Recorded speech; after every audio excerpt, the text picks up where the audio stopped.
notice of intention to defend, you must also give an address within 15 kilometers radius from the court where you will accept further processes. So basically it will look like that. And there is also an example of a notice of intention to defend on page 245 of your manual. Just look at page 245 of your manual. It's example 10.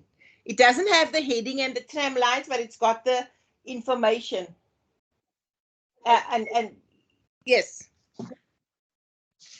So basically, you telling your opponent in terms of Rule 19 that you are going to defend the action. At this stage, you do not have to tell them on what grounds and on what basis your defense is. Only that you intend to defend, notice of intention to defend. And this you must file within 10 days of receiving the summons. After the sheriff has served you the summons, 10 days after that. Okay. Any questions on the notice of intention to defend?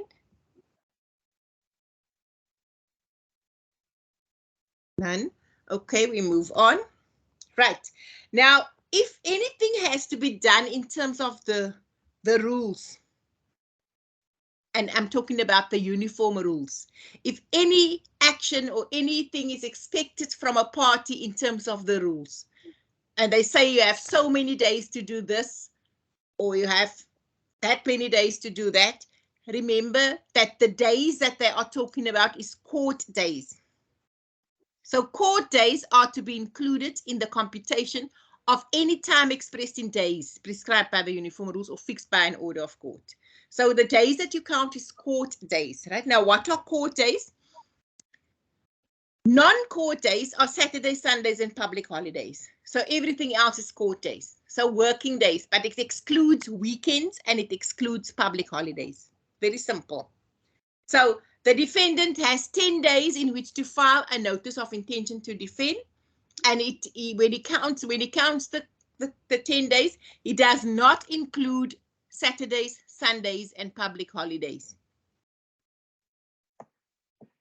If no time is specified, if the rule says you have to do something within you have to do something, but it doesn't say how long you have to do it, then it must be performed within a reasonable time, right? That is how it must be performed within a reasonable time.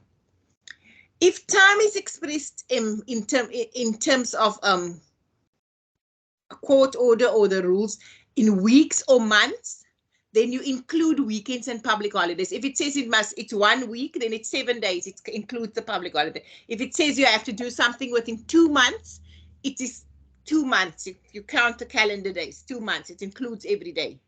But if they say days in the rules, it is court days. If the time is expressed in terms of a statute, like for example, we looked yesterday at the Institution of Legal Proceedings Against Certain Organs of the State Act, and we said that after this notice has been received by the organ of state, they have 60 days in which to respond. Otherwise, you can then issue summons, right? So the 60 days there is expressed in terms of an act, of a statute, and then it must be computed or calculated in terms of Section 4 of the Interpretation of Statutes Act, and then you would include weekends and public holidays. It's only when something has to be done in terms of the rules, of the uniform rules, that the days are court days. If it's in terms of an act, that there's so many days, then you take calendar days. That means every day is included. Okay. So I'm going to try and demonstrate to you how do we compute the days, right? And you will see it says there dies induciae. That means days of grace. How many days do I have to do the following step? And now I'm referring to the days expressed in the rules. That is the court days, right? So the dies induciae, the days of grace that you have, how do you compute it? Just remember this acronym. It's very important because it will tell you when you start counting. First day out, last day in. Foley. You remember that? You can't go wrong. Now, what do we mean by first day out, last day in? This is what we mean. And I'm giving you this example, and I've used this specific date because there was a lot of public holidays there.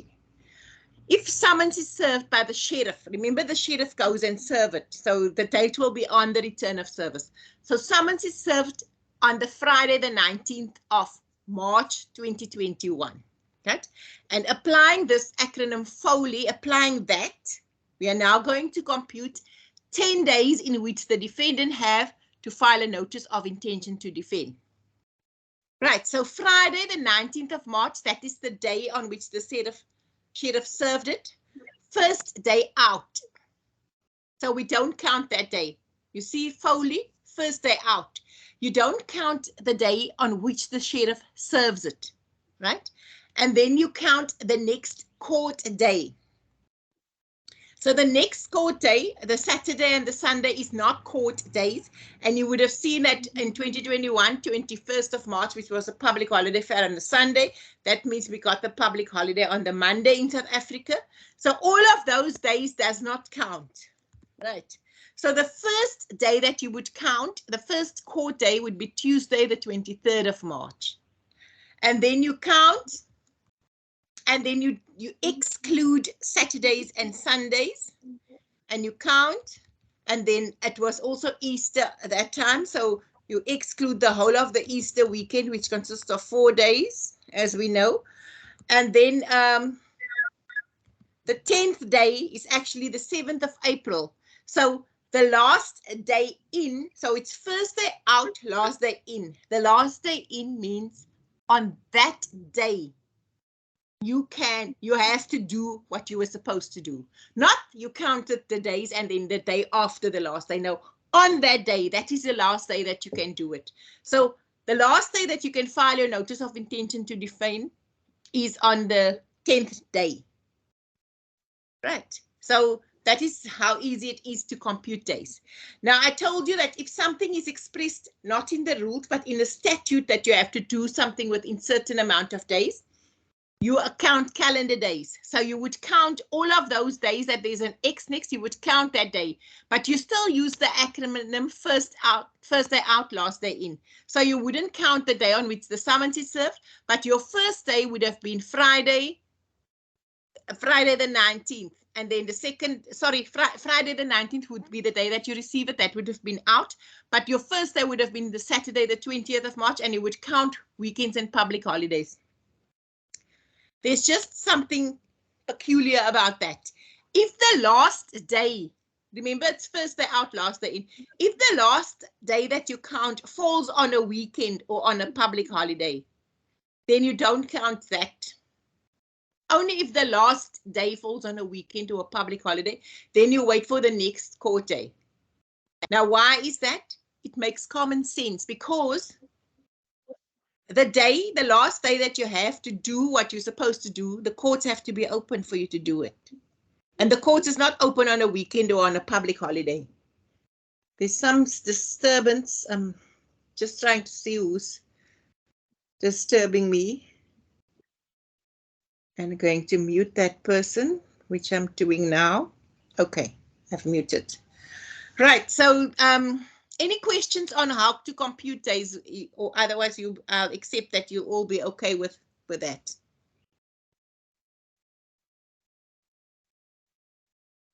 Hello, Advocate. Yes. Just one question. These 10 days, should I file the notice to defend on the last day, which is the 10th day, or I may file it within any day within this 10th day? Any day. You can file it on the 23rd of March. If you want to, on any of those days, but the last day that you have, if you file it after the last day, then you're late. So you have those 10 days of grace, but you can file it on the first day if you want to. All right, so there's no advantage of filing it on the last day? There is an advantage. There is an advantage. Because remember, the next step is also going to have to be done by the defendant if it was a combined summons. Because if the summons is served on the 19th of March and you file it, maybe say you file it on the 24th of March, which is the second day, now you have to compute the days on which you have to file your plea, and you have 20 days after filing of your notice of intention to defend to file your plea. So then you'd start counting then from the 25th as your first day. So the longer, if you do it on the last day, then you start counting your 20 days then on the 8th of April. Do you understand the advantage of waiting until the last minute and not doing it? But I mean, if you're going to be ready, you can do it. But that is why people wait until the last day. All right, it's understandable. Okay. Okay. Any other questions? Nothing. Right, so if a simple summons has been used, now remember I told you what a simple summons is. It is a summons. It doesn't have a separate document called the particulars of claim. It's just a summons. And on the summons, you have a summary of the cause of action. And remember, we use the simple summons only in those 5 instances that I said to you. It is if it's for a debt, a liquidated amount of money, that one. For transfer of immovable property, for delivery of specified movables, for the cancellation of a contract, and for ejectment, for a commercial ejectment. In those 5 instances, you can use a simple summons. Simple summons can be signed by an attorney. He does not have to have right of appearance in the High Court to sign the simple summons. And it's one document, and it contains a summary of the particulars of claim. What I mean by a summary, say, for example, it just says, it will just maybe say, the plaintiff owes the defendant 400,000 Rand for goods sold and delivered. That is a summary. Right? So here the defendant now received the summons. It says you owe me 400,000. It's a liquidated amount of money. It's a debt for goods sold and delivered. The defendant says he wants to defend. File a notice of intention to defend within 10 days. You compute the days, first day out, last day in, you file it within 10 days. But the defendant here is at a disadvantage because he does not have all the information from the plaintiff, and he might not know what this is about. He wants more information. So if the defendant is going in one of those 5 instances, is going to file a notice of intention to defend, then the plaintiff must file a declaration 15 days after the notice of intention to defend. Now, the declaration is the same document as a particulars of claim. Exactly the same document. In the declaration, the plaintiff must now point by point set out how it came about that this 400,000 Rand is owed by the defendant. So you will have to identify the parties. Then you have to say, on this day we entered into an agreement. It was there at that place. The defendant was represented, or he was in person. So the plaintiff was represented by its manager. They entered into a written agreement, and it was signed. And in terms of the agreement, the defendant said he will pay. All of those details must then be there so that the defendant can now defend, because the defendant said, I'm going to defend. Remember, simple summons can only use in 5 instances. Simple. It's a straightforward claim.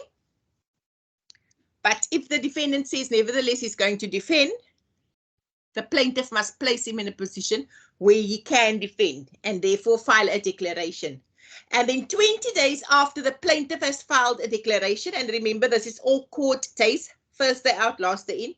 20 days after the declaration, the defendant files a plea where he sets out his defense.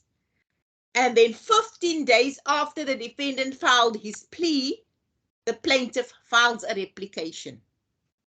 Okay, that's in the case where a simple summons was used. Right. If a combined summons has been used, where we have the summons and a separate document called the particulars of claim, then the defendant has 10 days in which to file a notice of intention to defend. And then after the notice of intention to defend, the defendant must file within 20 days his plea. So the 20 days he starts counting after the day that he filed his notice of intention to defend. So then he files his plea, because now he's already in a position where he knows all the facts, and now he must. And then 15 days after the defendant has filed the plea, the plaintiff can file a replication. Okay. Any questions so far?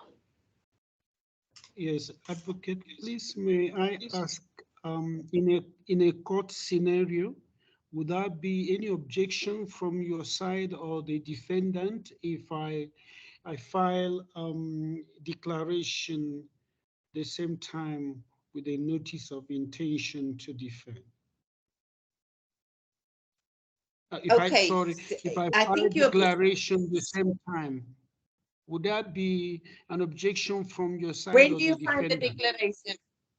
When do you find I'm the saying declaration? I'm saying as a plaintiff, if I file a notice of intention, sorry, if I file my declaration the same time I send summons, would that be That would be a combined an summons. objection from your side? No, That would be a combined summons, and you can use, like I say, you can use combined summons in every case, even the cases where you can use the simple summons. You can start out with a combined summons, and you don't go the simple summons route. There's nothing wrong with that. Then you've combined the two. But then you don't use the simple, because in the simple summons, you would have a summary of the cause of action, whereas in the combined summons, you will set it out point by point.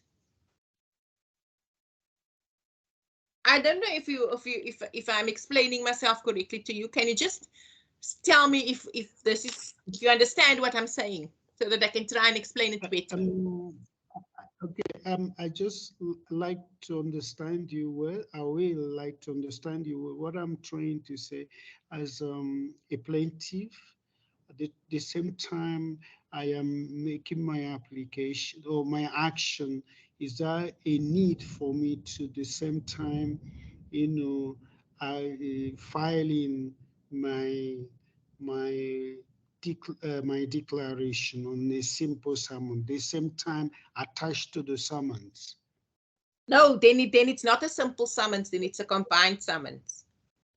Because the declaration, just like the particulars of claim, the declaration must also be signed with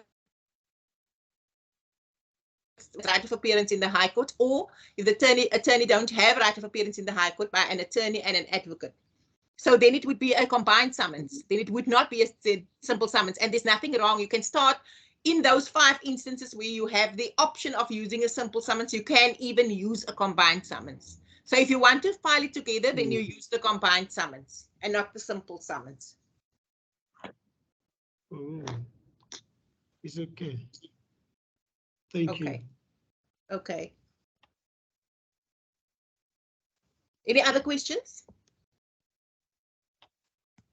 Right, so the declaration, just to give you more information about the declaration, it is equivalent of what would have been the particulars of, Philip, yes, Masilela? You have a question, your hand is up. Can you unmute yourself?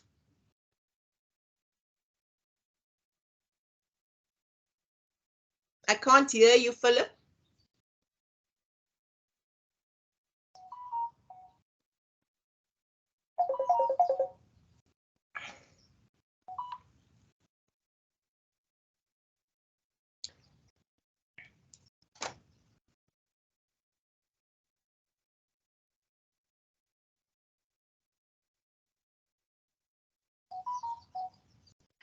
Okay, there's no question by Philip.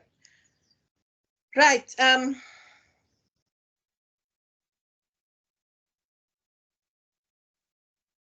back again, ma'am. Yes. Do you have a question? Yes, I have a question, ma'am. Can this process be used in labor court, ma'am? What process is this? Or like normally when, okay, I'm working in the labor department. So when we explain this process, I'm wondering if maybe someone want to file an application to labor court. Maybe it deals with the labor relation or unfair dismissal or something, but in labor court.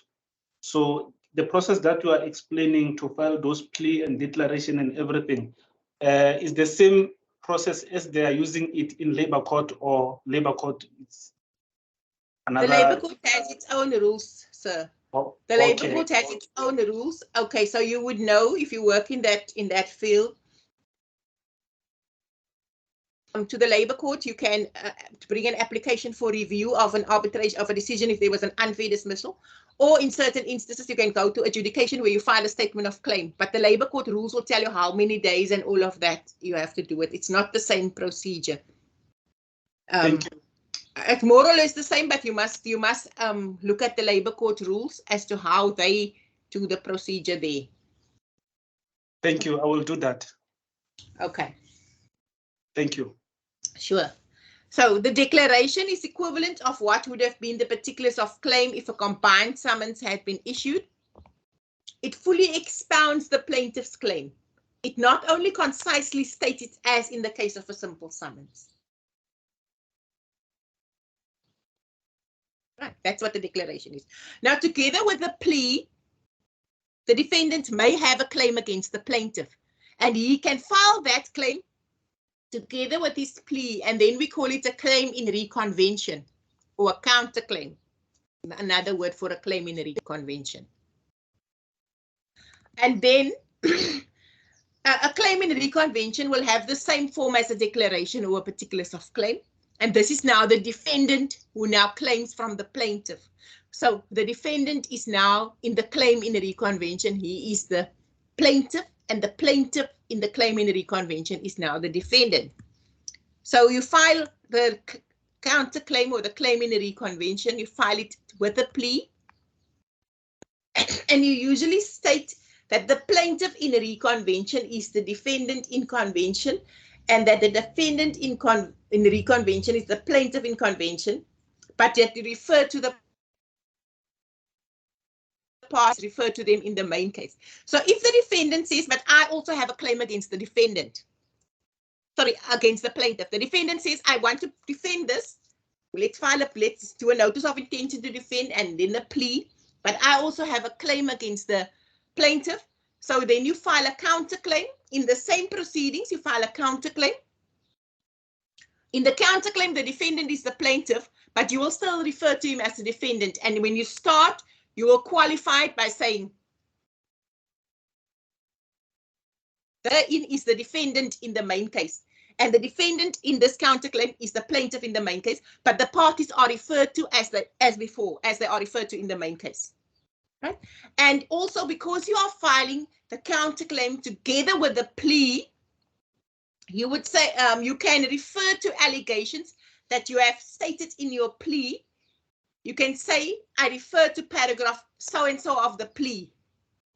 So you don't have to repeat it. So allegations contained in the plea and in the declaration are operated by way of reference. That is, if you have a counterclaim, only if the plaintiff, defendant has a counterclaim against the plaintiff. And then once the plea and the counterclaim is served, then the plaintiff now, who is the defendant in the counterclaim, must now file a plea to the counterclaim. Okay, and he must file a replication to the main claim. And once the plaintiff now files a plea to the counterclaim, the defendant then files a replication in the counterclaim. So you have two parallel actions happening in the same case number between the same parties. Okay, so the replication must be delivered 15 days after service of the plea. Plaintiff in the replication may not increase the ambit of the claim by making allegations in the replication which travels further than the allegations in the declaration and the combined summons.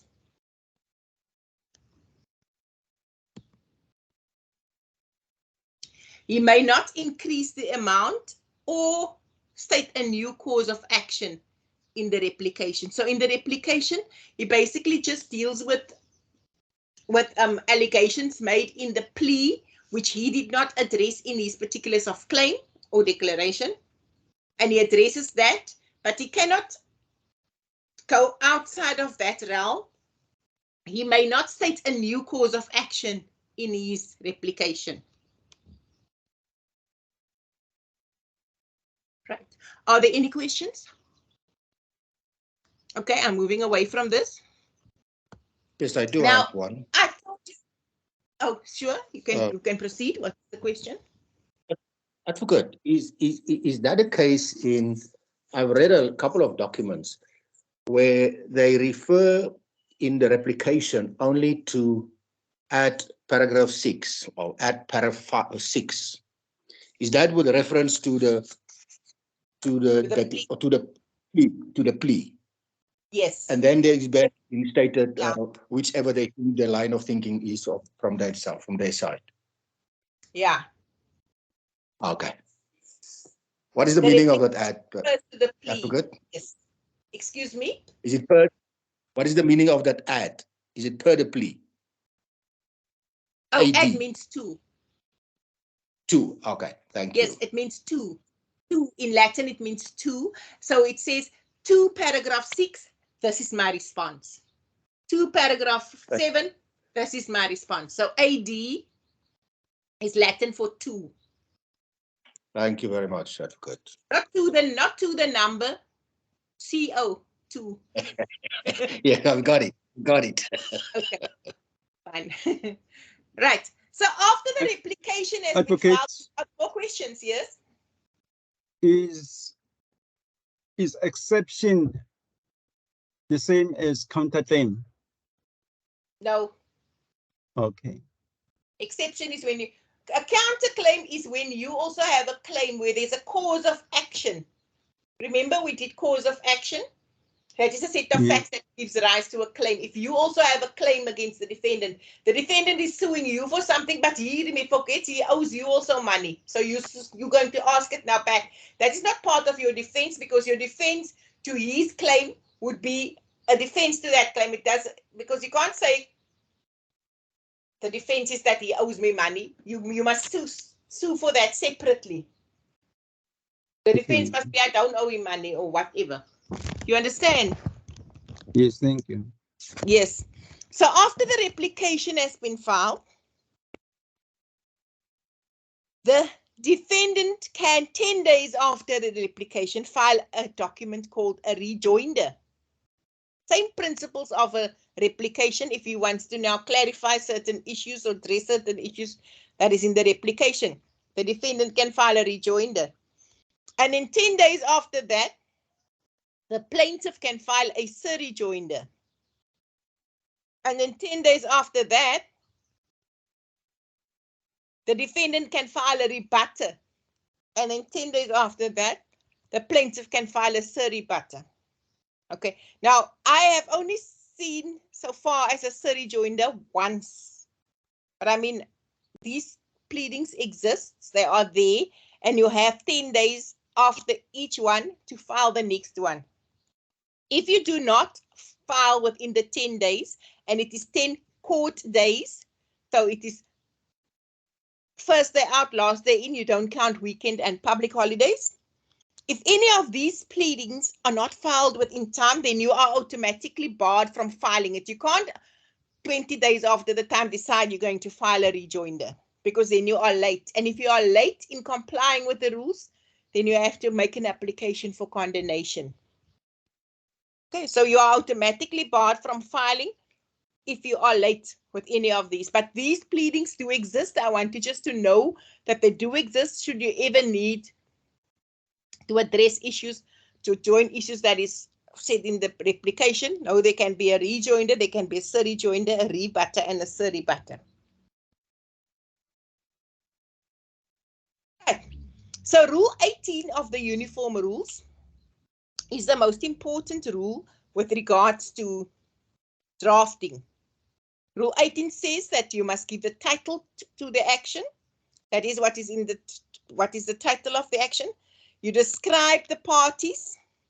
There's a case number, as well as the name of the relevant division that appears from the heading. The rule says every pleading shall be divided into paragraphs or subparagraphs and shall be consecutively numbered. So every pleading shall be into paragraphs and shall be consecutively numbered. So you just don't, when you draft, you just don't write paragraph after paragraph and not number it. That is incorrect. You will number your paragraphs. And you must contain, as far as possible, one fact per paragraph. And it will become apparent now why that is necessary for you to do. Right. So follow Rule 18, the general rule for all pleadings, and only plead facts. Do not plead evidence. Okay. So the pleading shall contain a clear and concise statement of the material facts. The facta probanda, remember that? You don't plead the evidence, that is the facta probantia, the evidence that's going to prove the facts. That you're going to do at the trial. You're going to call the witnesses and they are going to come and give evidence. You're going to do that at the trial. Now you only put the facts in the pleadings. Now, if you look at Rule 18, you'll see that Rule 18 actually tells you, and I just want to see if I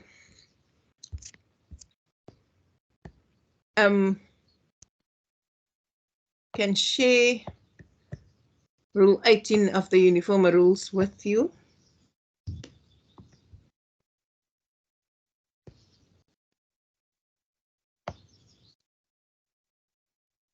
Just give me a minute. I'm just going to try and get Core Rule 18 up. And then I have to...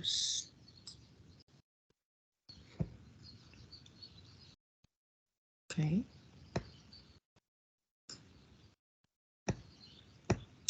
Stop sharing. I hope this works. Stop sharing and I'll share. Okay. Oh, but that is too small, eh? Let me just see.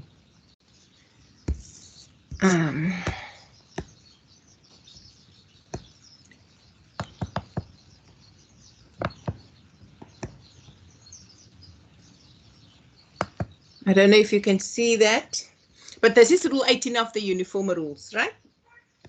Maybe let me try a little bit more bigger.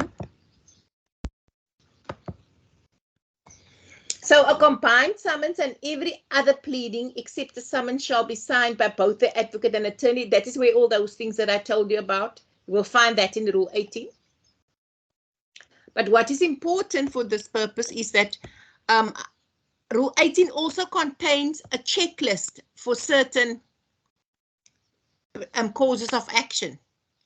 For example, look at Rule 18.6. Rule 18.6, it says a party who in his pleading relies on a contract shall state whether the contract is written or oral and when where the contract was entered into. Also, who represented the parties if the contract was in writing or when it was oral. And if it was in writing, then you must also attach a written contract to the pleading. You see? So it's a checklist. A party who is pleading relies upon a contract shall state whether the contract is written or oral, who entered into it, who represented the parties, where it was entered into, and a true copy, if it was written, must be attached. Okay. Just also Rule 18, just pointed. Rule 18.8, oh, that is a claim in a reconvention for divorce. You must state when and where the party, where the time, date, and place of any other person or persons are relevant or involved. Okay, I think that is now no longer necessary. I think we don't sue third parties for breaking the marriage up, eh? Don't know when they're going to change that. 9 is a claim for the division and transfer of forfeiture. It says what it must contain. 10, if the claim is for bodily injuries, it actually contains a lot of information that you must check in your claim for bodily injuries. Now, bodily injuries would usually refer to road accident fund matters where person has suffered bodily injuries or medical negligence or whenever a person was injured because another person was negligent. So a plaintiff suing for damages are set out in such manner as will enable the defendant reasonably to assess the quantum thereof, provided that the plaintiff suing for damages for personal injury shall specify his date of birth, so that must be there, the nature and extent of the injuries, and the nature, effects, and duration of the disability alleged to give rise to such damages. So you must say, the injuries I was suffered was, my back was hurt. The consequence of that is that I will forever have a painful back, or that it will take an operation and within 2 years I'll be fixed. So you must state all of those information. Then you have different heads of documents if it's a claim for damages for personal injuries, like medical costs and hospital and other similar expenses, and how it is made up. And you will have past medical expenses and you will have future medical expenses. And then pain and suffering, stating whether the pain and suffering is permanent or is it going to be only for a time that you're going to endure that pain and then you will become better. Disability in respect of the earning of income, the enjoyment of amenities of life. So you must give particulars of what amenities of life can't you enjoy anymore. And you must state whether the disability is temporary or permanent. And any disfigurement, you must also state that. So Rule 10 is a checklist and you must cover all of those. Okay. Yeah. Let me just go out So there. you called it facta probanda. That is the facts, yes. That is not the evidence. The facts is that I have a back injury. The facts is that my back injury is permanent. The evidence to prove that is I'm going to call an expert witness, an orthopedic surgeon, and he's going to say he examined me and this is what he found and this is his prognosis. That is the evidence to prove the facts. Now, are we clear on that, sir? Yes, ma'am. Yeah. So that is in Rule 18. So you can see that Rule 18 have a lot of checklists. So when you draft, check Rule 18 against what you've drafted and see if you've met everything. Because if you do not follow the provisions of Rule 18, if it is not followed, then Rule 18.12 says that such a pleading shall be deemed to be an irregular step. And then it can be set aside in accordance with the procedure as set out in High Court Rule 30. That is irregular. Yes. Advocate Abrams, Yes. if you forgot to say attach the contract, do you then have to do a notice to amend, or how do you correct that? Well, it is an irregular step. So if you didn't attach the contract, what happens with the procedure in Rule 30? Your opponent must not do the next step, because he forfeits this right to then raise as an irregular step if he has gone on as if nothing is wrong. But if he sees that you didn't attach the contract, then 10 days after it has come to his attention, he must notify you in writing of the irregularity. And then you have 10 days after you've received that to fix that irregularity. And then if you fix it, then he's obliged to do the next step. But if he if he did the next step, then you can later cure it by filing, by doing a notice to amend. Yes. Thank you, Advocate. Okay. Okay, is there any further questions on that? Right. Okay, we'll deal with Rule 30 and this procedure there later on. I just explained it to the person who asked the question because to Tasha, because it was relevant there. Right. So particulars of claim when you draft, if it's based on a contract, we now know that Rule 18.6 says the following. So in your particulars of claim, just remember, think back, you have the heading.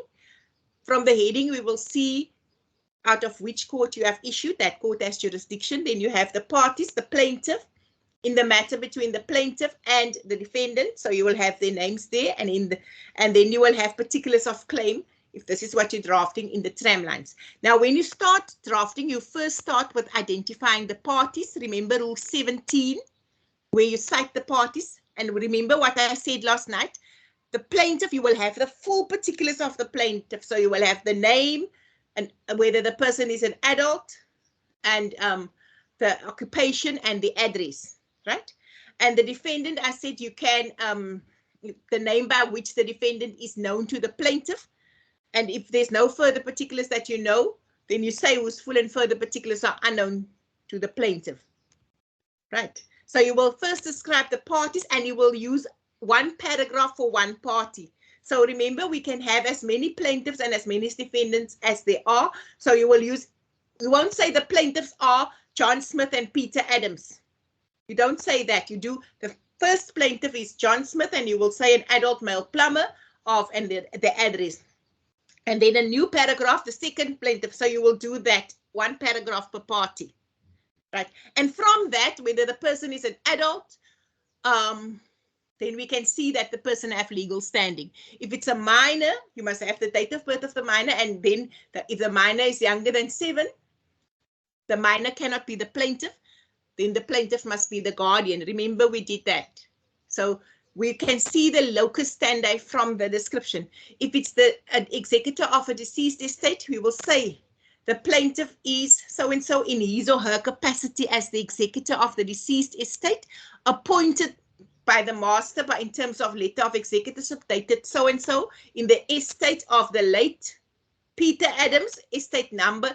All of those details must appear from the description of the parties so that we can then see from there that the person have legal standing.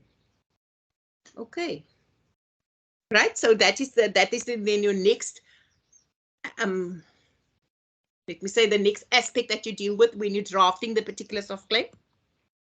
Then you deal with the jurisdiction. You say the court has jurisdiction by virtue of the fact that the contract was entered into or that the defendant is domiciled within the area, whatever the reason for the jurisdiction is, you state that. Okay, now you will note in practice, people don't usually state that the court has jurisdiction by virtue of X, Y, and Z, if it is apparent from the papers that the court has jurisdiction.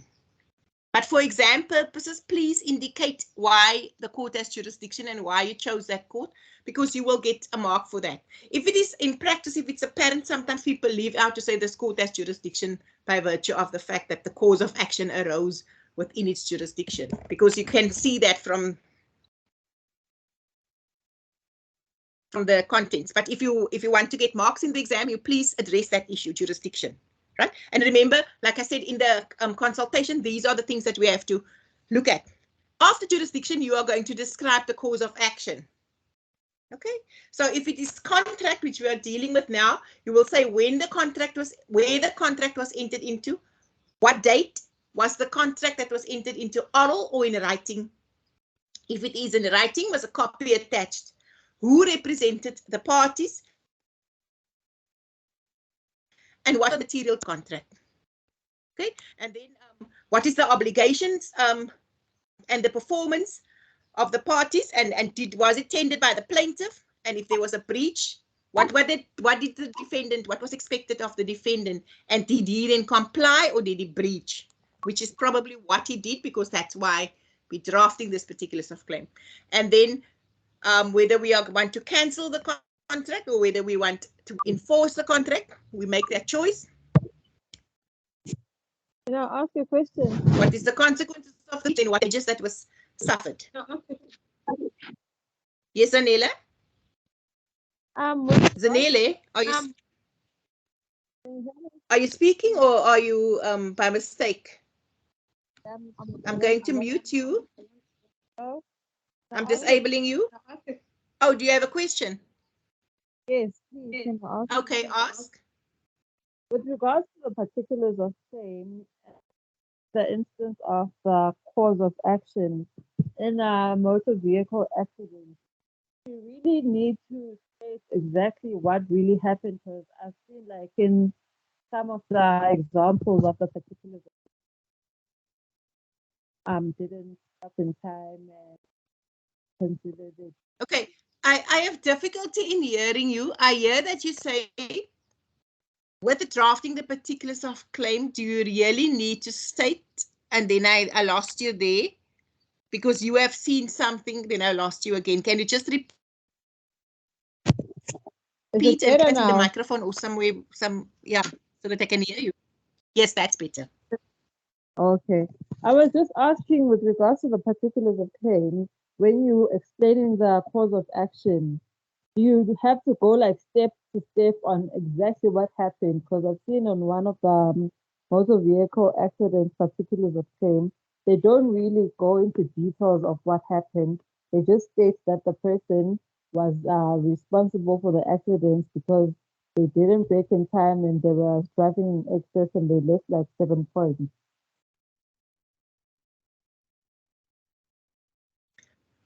Okay, you're asking me on a question of the particulars of claim for the and the cause of action for contract, but then you go to a delete. So I want to understand, are you just talking about particulars of claim general and you want to know whether the cause of action, you must describe point by point in detail what happened? It's just in Is that general. your question? In general. Okay, now you say that you've seen a particular where there was a motor vehicle accident and you say they didn't go into detail. Did I hear you correctly, Zanele? Yes, that's what I'm asking. Okay, but now what detail did you need more? If they say that you caused the accident because you did X, Y, and Z, is that not enough detail? So regards to those, they didn't. Okay, so with regards to like some others that I've seen before, they like state that on this day, this is what happened, like in details of what really happened. Look, But you those, mustn't like, plead irrelevant. You mustn't plead irrelevant. I hear what you're saying. You don't go and say on this day I ate for breakfast this and I did this. You don't start there. You start at when the delete happened. So you would say on this day I was traveling on that road and this is what happened on that day. This is what the other person did. And this is what caused the delete. You start by the actual delete. So I don't know what you mean when you say that is not in detail. oh, I get what you're saying. Yeah, so you start by the delete. When the delete happened, you can say where it happened and what happened. Now we're dealing with contracts now. It is also where was the contract entered into? Who represented the parties? When was it entered into? And what was the terms? And what was I supposed to do? And did I do it as the plaintiff?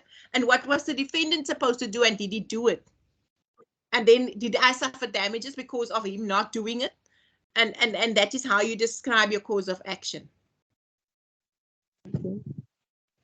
I don't know if I've answered your or if you are still going to sit with the question and no, you don't understand, but please, if you do not understand, tell me. I'll try and explain it to you again. No, I do understand. Okay. Okay, fine. Yeah. Thanks, Zanele. Right. Then we move on. Sorry, and if there are certain compliance that you have to meet, then you must state that despite or the plaintiff had to comply with this act and they did that. They had to send a note, they had to send a letter of demand, or despite sending a letter of demand, even if there wasn't a statutory requirement, they have to state that, and then nothing happened, and then they put their prayers in. And now the praise is what you pray for. We will see it says, wherefore the plaintiff prays for the following terms, and then you will say what it is that you want. Now you would know that like I told you yesterday, one of the prayers in the High Court, because the High Court has inherent jurisdiction, would be further and alternative relief. So you would ask for that, but you would first ask for the praise in terms of the facts, the damages that you suffered. So if you want the contract to be cancelled, or if you want specific performance, whatever it is that you want, you would set that out in your praise. That is if the particulars of claim is based on a breach of contract. If it is based on a delete, you will describe the parties, and from that we can see whether they have legal standing. You will also mention that the court has jurisdiction, and remember the reason for jurisdiction in delict is that the cause of action arose within the area of the jurisdiction of the court. So you will say the court has jurisdiction by virtue of the fact that the cause of action arose within jurisdiction, right? And then you would plead the relevant facts, when it happened, where it happened, where the delict complained of, and the manner in which the delict was committed. What is the act? Remember the 5 elements of a delict? You must cover each and every one of those elements in your particulars of claim. So you will say, this is what happened, this is why it happened, this is how the person caused the delict to happen. You will explain it in that detail. And then you will say that there's a breach of the duty of care. You will say there's a duty of care and he breached the duty of care. And the consequences, what happened because he breached his duty of care. He suffered damages. And then what, quantify the damages. And if you had to comply with statutory or other pre-litigation requirements, you can say, I've sent a letter of demand, and despite that, I haven't heard from them. And then in your prayers, you will then pray for the relief. Okay. Questions on drafting particulars of claim? Now you are going to give this lecture. I would have given you now something to draft so that we can put into effect, but you are going to get an opportunity when we do casework. I think you are doing casework soon. So when you do casework, you will then get an opportunity to do the practical drafting. This is just the theory and what it must contain. But if you do have questions, please ask me now because I'm moving on to something else. Yes, advocate, please, I want more explanation on pleading and the evidence you mentioned earlier. You want? Yes. You want, excuse, can you repeat clarity. again? I didn't get that. I need more clarity on evidence and pleading you mentioned earlier. Okay, you plead facts, you do not plead evidence. You want clarity on that? Yeah, yes, please, my. Okay, so you don't plead evidence, you plead facts in your pleadings. So you will say, what is the facts? What happened? Your what happened on this day. Say, for example, it's now delict. Let's take the delicts. Okay, you've described the parties, the legals, all of that. Now you plead the relevant facts. You will say, on the 23rd of March at Johannesburg, the defendant collided. The defendant driving a vehicle, and you will describe the vehicle, drove into the plaintiff's vehicle, and you would describe the vehicle. And then you will say that, so that would describe that. That is the facts. Then you would he then caused damages. You must say that he drove negligently in one of the following manners. You can say he drove too fast. He didn't heed the necessary speed limits of the road. He did not drive on the correct side of the road. He jumped a robot. Whatever the reasons are, you would state, this is what he did. This is the negligence that he committed, why he was negligent. And then he will say, as a result of that, he caused the causation. That is one of the elements of the delict. He caused damage to, and the damages is whatever amount. Okay. Now that is the facts. The evidence which you're going to have at the trial would be, you will then call somebody to say this was the damages. You will have pictures of the damages. You will have quotes as to what it will cost to fix that damages. That is the evidence. You would have an eyewitness, or you would give evidence under oath to say, I was driving, I was doing everything right, and he came and he drove into me. That prove that facts. Do you understand? Yeah. Yeah. Yeah, I got you. You Thanks a lot. Yeah. So you won't say, you won't plead the evidence. You would just plead the facts, because there can be other witnesses as well, eyewitnesses who's coming to say. So you won't say in the pleading in the particulars of claim, the witness X says he was standing there and he saw that the person was that. You won't say that that is the evidence that you're going to lead at the trial. Okay. Yeah, I got you. Thanks a lot. Okay, sure. There's another hand. Is it Caiaphas or was that Caiaphas? Yes, it's Caiaphas, advocate. Okay. Yeah, I just want to take you back slightly. On how we deal with jurisdiction in regard to online contracts, because you'd be aware that nowadays you just receive a call from somebody to say, I'm offering 1, 2, 3, 4, 5, and then in the event where maybe the terms of such contract are disputed and one wants to cancel or whatever, how do we deal with a jurisdiction in that regard? Jurisdiction of the court when you entered into the agreement online. Yes. Do I understand the question? You want to know what court has? It is the court would have jurisdiction if where you were when you entered into that contract, that court will have jurisdiction. Oh, okay, all right. Okay. I don't know if that answers your question, but where you are when you enter into the contract, that court will have jurisdiction to hear the matter.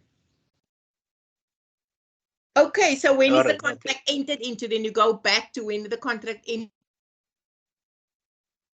The next offer, and there's an acceptance of the offer. Now, when then this is all substantive law, which I'm not going to teach you, which it is requirements, and we expect. If you look at page, I think it's page 23 of your manual, it says we expect of each and every candidate to know the substantive law. This is the procedure. But if you think back to your law of contract, when is the contract entered into? When the offer is made and the offer is accepted. Okay, so that place then where that person is. Can I make a follow-up, advocate? Yes. I'm okay, assuming. You're breaking up, sir. Sorry. I'm not sure whether I'm clear. I think there's a network issue. Okay, now you're clear, Somila Spondo, yes? Yes. I think every day we join into contracts, we sign apps, we sign contracts, whatever, policies or whatever. Let's say the contract is online. I receive a contract from a company in Johannesburg. I'm in Mthatha. Where then is the jurisdiction, or which court would have relevant jurisdiction on such a contract? Is it concluded where by the person who's offering it or where I signed it? I'm not sure. Yes. Where would you sign it? Where you are?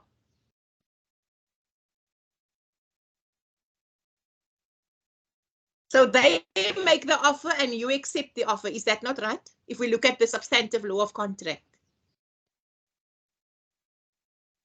So Mila, are you listening? You are muted, but yeah.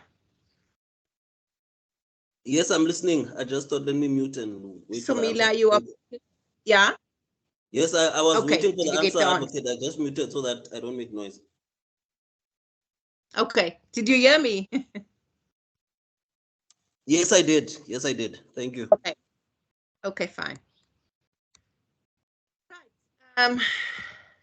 Are there any questions around those issues? So another tip when you're drafting, even in the exam and in practice, in reality, you are going to be given the facts. Your client, when you consult, is going to tell you the story. You're going to have all the facts, right? In the exam, you're going to be given a set of facts. What you have to do is to give that facts back in the correct format. You must cover each and every one of those requirements, but you will have it in your position. It's just up to you to put it in the correct format. You will have the cause of action. You must look at the facts and decide, okay, this is that cause of action. So what are the requirements? And when you describe the cause of action, you deal with each of those requirements, and then you have a case. It's as simple as that. So in practice also, your client will tell you the facts, and you just put the facts. You're a lawyer. You just put it in the correct words, in the correct format, and there you go. They don't expect of you to create facts and to make stuff up. You just apply the law to the facts, the law that you know, because you have your LLB degree, you are a lawyer already, you know that, so you must just put it in the correct format. Okay. So if you now know this is how I must identify the parties so that we can see that the person have legal standing. I must say why the court has jurisdiction. I must then describe the cause of action, be it in contract or in delict or in any other field. And this is all the requirements for that type of law. This is what must be there. So I tell the story, but I see that it meets all of the requirements. And then I pray for the relief. I say, this is what I want because this is what happened. I don't know if I can make it simpler than that, but yeah, and then you have to practice. You look in your manual. There's examples of different particulars of claim. I referred you to it yesterday. It is on page 233, starting from page 233, 234, 235. There's different particulars of claims. Read that, look at it, and practice. And you're going to get a chance to practice that. But I mean, it's as simple as that. You get the facts already. You don't have to create the facts. You just have to. This is what must be there. Okay. Any other questions? None. Right. Okay. So your client, you are for the plaintiff now. Okay. So now you are appearing for the plaintiff again, and you are, you have now issued summons. You went to the court. It was issued by the registrar. Remember what I told you around issue, and then you took it to the sheriff. The sheriff went to go and serve it. The sheriff completed return of service. Filed at court. Everything is ready. The defendant has 10 days in which to file a notice of intention to defend. You know how to compute the days. It's court days. You Foley, first day out, last day in. The 10 days comes and it goes. 10 days has passed, the 10 court days, and you don't receive a notice of intention to defend. Now the plaintiff tells you, are they defending? You say, we didn't receive a notice of intention to defend, and the 10 days is gone. What can you do?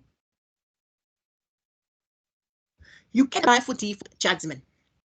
Right. So if the defendant does not enter a notice of intention to defend, then you can immediately apply for default judgment. You don't have to let the defendant know now, you didn't defend, now I'm going to court. You don't have to do that.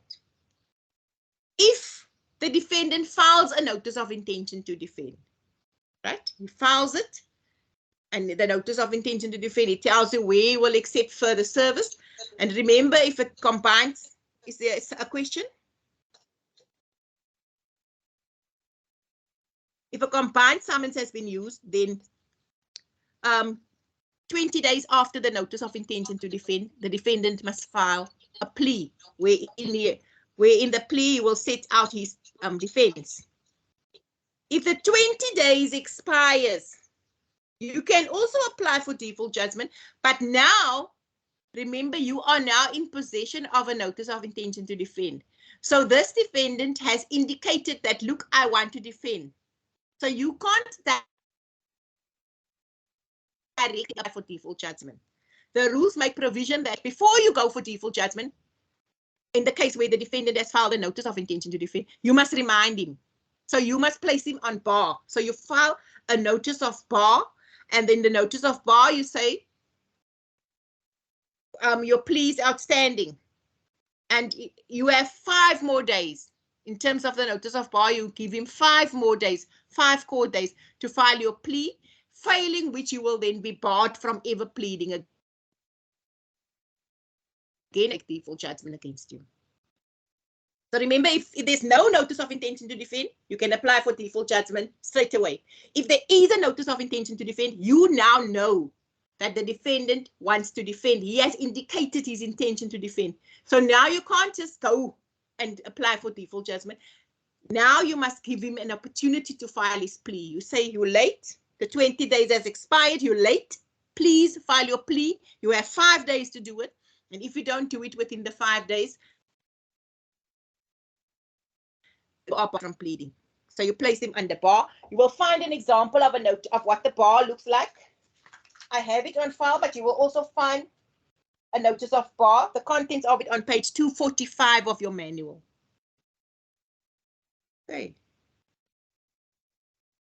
Right, so if the claim is for a debt or a liquidated amount of money, then you don't have to apply to open court. Then you have the option to apply to the registrar of the High Court for default judgment. The registrar can also give default judgment, but only in the case if the claim is for a debt or a liquidated demand. If it is not for a debt or a liquidated demand, for example, it is for damages, then the open court, then a judge must decide whether the damages has been proved, because then evidence must be given to the judge as to what the damages are, and the judge must be satisfied amount is the damages. The registrar is not a judge, so they can't do that. So if it is for a liquidated demand of money, the registrar has powers, but if it is not a liquidated amount and there's damages and evidence need to be laid, then you apply for default judgment to court. Right. The powers that the registrar have when it is for a liquidated debt, a liquidated amount of money or debt, is the registrar can grant the judgment. He can grant the judgment for part of the claim only or on amended terms, or he can refuse the. He can postpone the application for the judgment as on terms that he considers to be just. He can request that the parties give oral or written submissions with regards to if he wants to hear or clarify something in the application for default judgment to him. Or he can say, look, I require that you set this matter down in open court. I don't think I should deal with it. Let the court deal with it. Right. That is the powers that the registrar has. Yes. Can I quickly ask something? You can ask, you're breaking Advocate. up. Yes, Mr. Eric Mukari, yes? Yes. Yes, hi. Why do you still on the notice of intention, notice of intention not to defend, notice of intention to defend? Say in the divorce proceedings, né? And the summons were served and the return of service, you got it 10 days lapse. There's no notice of intention to defend. Do you apply for a default or do you apply for a trial day? Okay, just you say it's divorce proceedings. I want to understand you. You say it's divorce proceedings. The defendant files a notice of intention to defend. And no, then he didn't file. He didn't file a notice of intention to defend. Yes. Okay. And the now 10 days is lapsed. Okay, now you have to set it down as an unopposed divorce. Oh, okay. Oh, okay. Not default judgment, but it is an unopposed divorce, and then you will appear as the plaintiff alone in court, and then you will prove your you will be asked certain questions, and you have to explain to the court that the marriage has broken down irretrievably, and then the court will grant the divorce in the absence of the defendant, provided that the defendant knows that about the divorce. Remember, there must be personal service in the case of a divorce. Yes. That has already been certified. Personal service of the defendant. Sorry, ma'am. Okay, no, I understand. Then what happens if the defendant doesn't know about the divorce? If he didn't know about it, but like I say, there must be personal service. There must be personal service with a divorce. That is a requirement. We did that yesterday. If there's a divorce action, the sheriff must personally serve it unless they can't find him, but then you must call for directions. You do an application for substituted service. So you say in this case that the defendant doesn't know about it. Yes. How would the defendant not know about the divorce if it has to be served on him personally? Because once the summons is served on him, he has 10 days in which to file a notice of intention to defend. And then what happens if the defendant then is like illiterate or doesn't know anything about the law? What happens if the defendant is illiterate? Well, the sheriff will explain to the defendant that you must go and see a lawyer and you must file a notice of intention to defend. You mean the defendant can't read? Yes, or like they don't know anything. They don't even know what a sheriff is or what must happen. And you know, in locally, I don't know where you find these people that don't know it. Hmm? Yes? You know, locally, I've seen cases where the sheriff, they don't really explain those papers to those people who don't know anything about the law. I know of a specific case of a woman. She was served with those papers, and then nothing was explained to her. Then the period of time passed, and then after a period of time, she just got served with decree of divorce without being aware because of, like, I guess, lack of knowledge. Or okay, so I after she was divorced, Judgment. okay, there's too many people speaking. I just want to answer Katlego. After she's got divorced and to find out, she has 20 days after it has come to her knowledge, the order has come to her knowledge, then she can apply for rescission of that judgment. And then she can explain that she wasn't defended it and on what terms she would have defended. So there's a remedy for her, but then she must get legal advice. I'm sure the sheriff, if the person didn't know, would also advise the person to go to the justice centers and to get, to get that assistance. But 20 days after it has come to your knowledge, you can apply for the rescission of the judgment. And one of the reasons could be that you didn't understand or whatever, but that will have to be explained in papers. Okay, so advocate, isn't it that the sheriff would give a report back and people just ignore sometimes or not understand, just sign? So I think it should be the sheriff in the return of service indicates. Yeah. Like I said yesterday, what is in the sheriff's return of service it is prima facie believed that is prima facie evidence of what is stated therein. So if the sheriff says on this day I served it on that person, I explained the contents of it to them, then it is prima facie. Then that person must come to court and say, but this is not what happened. Because prima facie, the court will believe what is in the return. The sheriff doesn't have any interest in the matter. He's an independent party, and because of the Audi Alteram Partem rule, he doesn't know the people. He just wants to make sure that justice seems to be done. Yes, there's a hand. Thank you. Can I follow up on that one for whereby you need to make a decision after 20 days? Say, what about if the 20 days lapse and you're still not in the knowledge of the divorce? 20 days after it has come to your knowledge. Or after it has come to a knowledge. 20 days after the divorce order. 20 days after the order has come to your knowledge. Yes. So you will explain to the court when it came to your knowledge, and then 20 days. Yes. Say for instance, it came to your knowledge a year after, then you still have the privilege to go and do a rescission.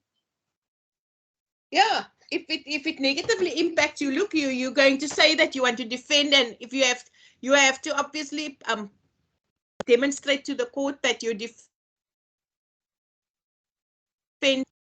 would be good. It would be in the interest of you to get that to establish that defense. Because what could be okay, let me ask you a question. What would be the basis for you to want to go for the rescission if you have lost property as a result? Isn't that it? Or yes, or just of course. Excuse me? Yeah, yes. Or maybe the parties have minor children involved. And what about the minor children? Because there is a maintenance court that can deal with maintenance independently from the divorce court. It's not only the divorce court that can deal with the maintenance of the children. And the contact and the key that can be done by the children's court. So what else would there be that you, after that you could prove? It depends on those with the court. Yes? You've been married in community of property, sorry. Yes. Okay. And division of the estate. Yes. Okay. So if the estate is divided, what would be wrong about that? Look here, we're talking substantive law here, but I just want to understand what your question is. How does it? Another issue will you're asking broad questions. You're asking me broad questions. But narrow it down and tell me exactly what it is that you want to know.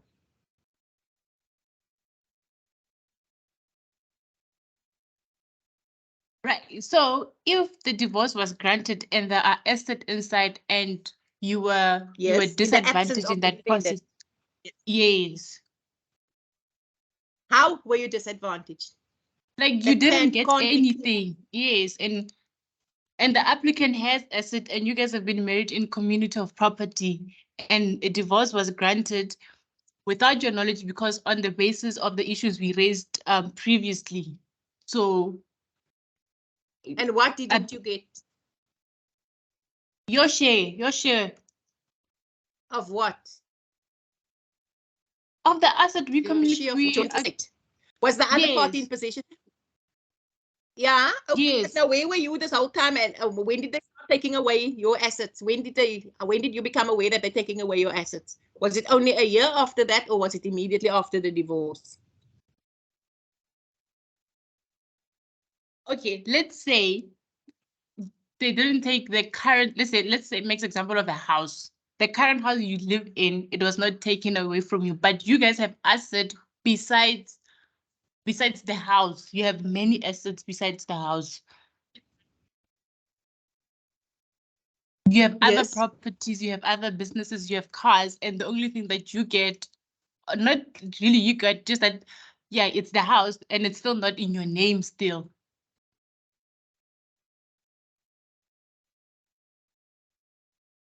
Okay, so what are you asking?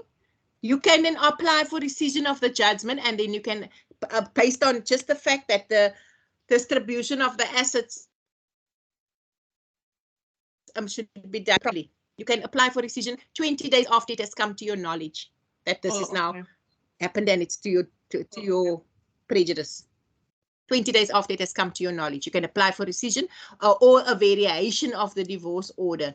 And not rescission of the decree of divorce. You still want to remain divorced because remember, you can't force a person to remain married to you if they don't want to. But then you can vary the terms of the divorce order. You can do that anytime when it has come to you. And then it's not 20 days. When you can ask for a variation of the divorce order. Okay, thank you. Okay, and then you must make out the case. Then you must make out the case as to why that should not have been granted in the way that it was and in the form that it was. Okay. Yeah, I don't know if you are talking about real matters or if you're just making up all these difficult such scenarios where people didn't understand and they didn't know and the property was away from him and then they realized a year later they didn't have the property. No, it's real stories. It sounds all it sounds too fictitious to me that people don't know about it, because at some stage you would know if your property is taken away from you or if there's a division of an estate. And if you have children and nobody's paying maintenance, you would know that immediately. I mean, it's not stuff that you will realize later. Okay. People are frauds, but okay, I get what you're saying. Yeah.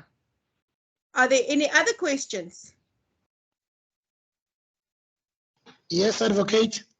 Mine is just a comment on what you said, that the sheriffs don't have an interest, they are ethical and so on. But in reality, that is not the case. The sheriffs sometimes are subject, to manipulation used by certain attorneys and so on and so on. That's a comment on. Okay. the sheriff you can complain about the sheriff to the board of sheriffs, and I mean they can do an investigation. And I do realize that yes, we live in South Africa and there are things, everything is not 100% as it should be, but I'm just telling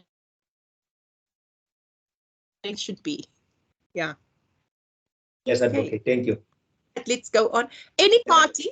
Okay, so remember that we spoke about the powers of the registrar when you apply for default judgment to the registrar. That is when the claim is based on a liquidated amount.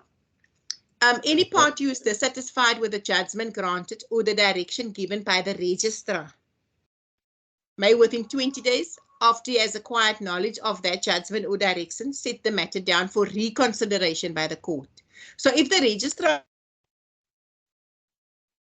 judgment and you're not happy with it, 20 days after you know about it, you can set it down in open court. You don't have to appeal that decision because the registrar granted it. You set it down again in open court because you are dissatisfied with what the registrar has decided.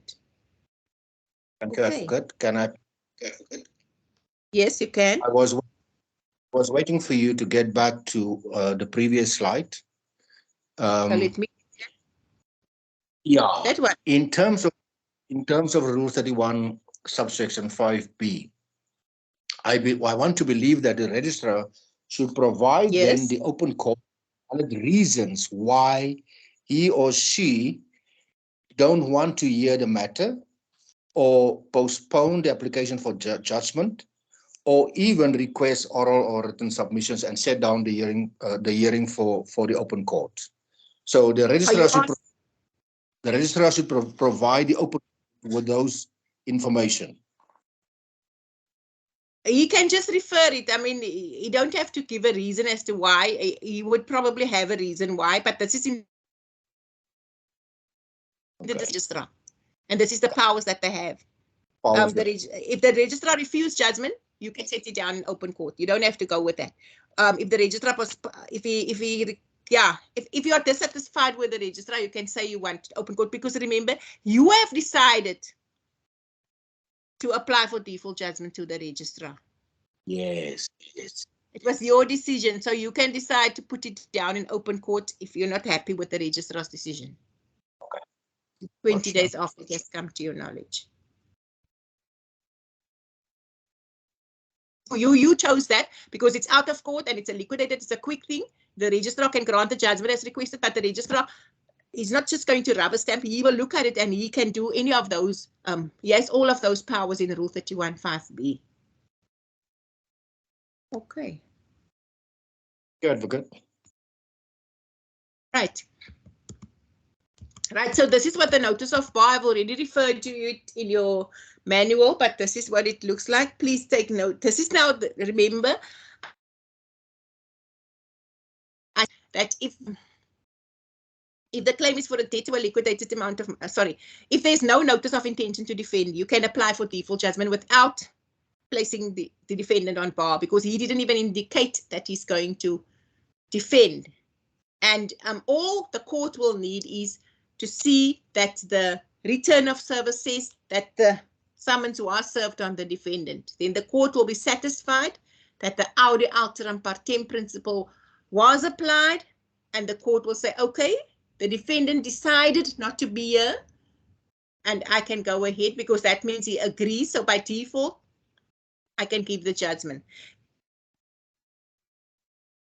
If the defendant gives a notice of intention to defend, but he does not file his plea within the 20 days after filing the notice of intention to defend, then you can't just apply for default judgment. You first give him an opportunity and he gets 5 more days.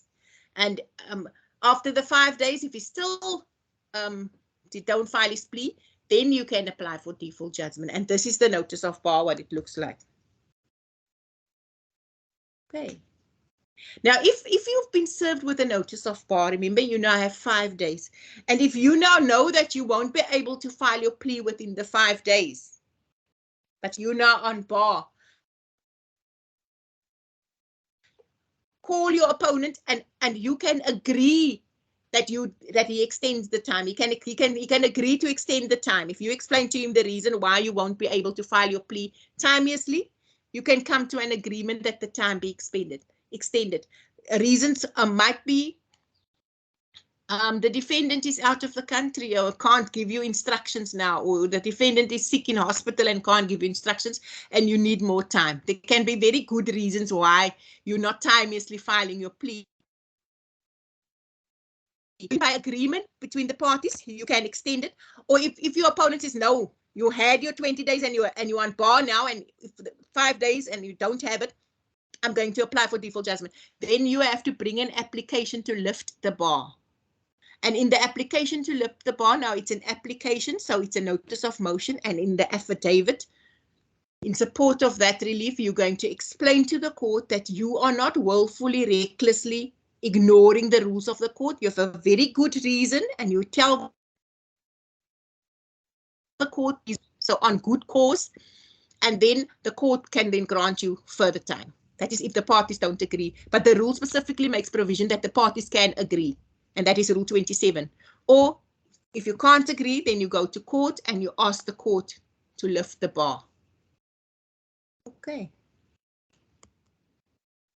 Right. You can also get default judgment for the defendant per se. It's not really default judgment, but it is absolution from the instance. This is in the case where a simple summons. Now remember, with the simple summons, the defendant files a notice of intention to defend, and then the plaintiff must first file a declaration before the defendant must plead. Now, if the defendant filed a notice of intention to defend, and the plaintiff within the 15 days that he has to file the declaration does not file a declaration, the defendant can then serve a notice of bar on the plaintiff. And if the plaintiff still neglects to deliver the declaration, then the defendant may apply to court for absolution. Sorry, that means you are absolved from the instance. You don't have to give your defense. When can you apply for absolution from the instance? When the plaintiff did not present a prima facie case. Now, if there's no particulars of claim, no declaration, there's no prima facie case, so I have nothing to answer, so I can be absolved from the instance, brings an end to that. The plaintiff can, as we know, with absolution from the instance, he can apply again for, he can institute the proceedings again, provided that it did not prescribe. But the effect of advocate, absolution from the instance, but it brings an end to that. Yes. Advocate. Yes. Yes, I'm listening. What would bring about this kind of recklessness where an attorney who has been briefed about or instructed with respect to defend or maybe to institute this kind of claim would not file a declaration, proceed with the case? Practice. Well, it can be a myriad of reasons. Maybe I don't know, maybe the attorney has decided to use a simple summons because it's a straightforward, it's a liquidated, it's a debt, a liquidated amount of money. He didn't expect there to be a defense, so, and the plaintiff maybe don't want to pay for further services. I don't know what is the recklessness, but yes, it can happen that they neglect. I think, and then the defendant has this recourse instead of having something hanging on you. Yes, sorry. So I'm of the view that it could be as a result of maybe the client refuses to pay for the services being rendered. Yeah, probably. That's what I also think, because the defendant has this remedy instead of letting it just hang there and having this litigation and not knowing where it's going. Rather, bring finality to it, go to court and have it be absolved from the instance. And then you know there's no case hanging over you. That's what the defendant can do. Because the defendant here clearly says, I want to defend. Place me in a position where I can plead to what you are saying I owe you. And then it doesn't happen. He places him on bar and then he can apply for absolution from the instance. Yes. Absolutely. Okay. Okay, this is an opportune time. We can take a 15-minute break now and come back. Thank you, Advocate. Thank you.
Okay, I'm back. It's 15:15. Failing to appear at the hearing would also be another point in time during the procedure where you could ask for default judgment. Now I'm going to the end of the hearing at this stage, and I fitted it in here because I'm dealing with default judgments. So if you have the hearing date and you've gone through all of that procedures and steps that you had to get your matter before court, and if the defendant does not appear at the hearing, the plaintiff may apply for judgment by default against the defendant, provided that the claim is liquid.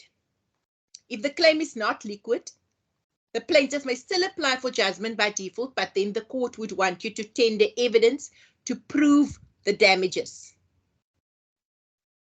Okay, so that is another time where you can apply for default judgment. Right. Rescission, I've dealt with rescission. I told you about rescission.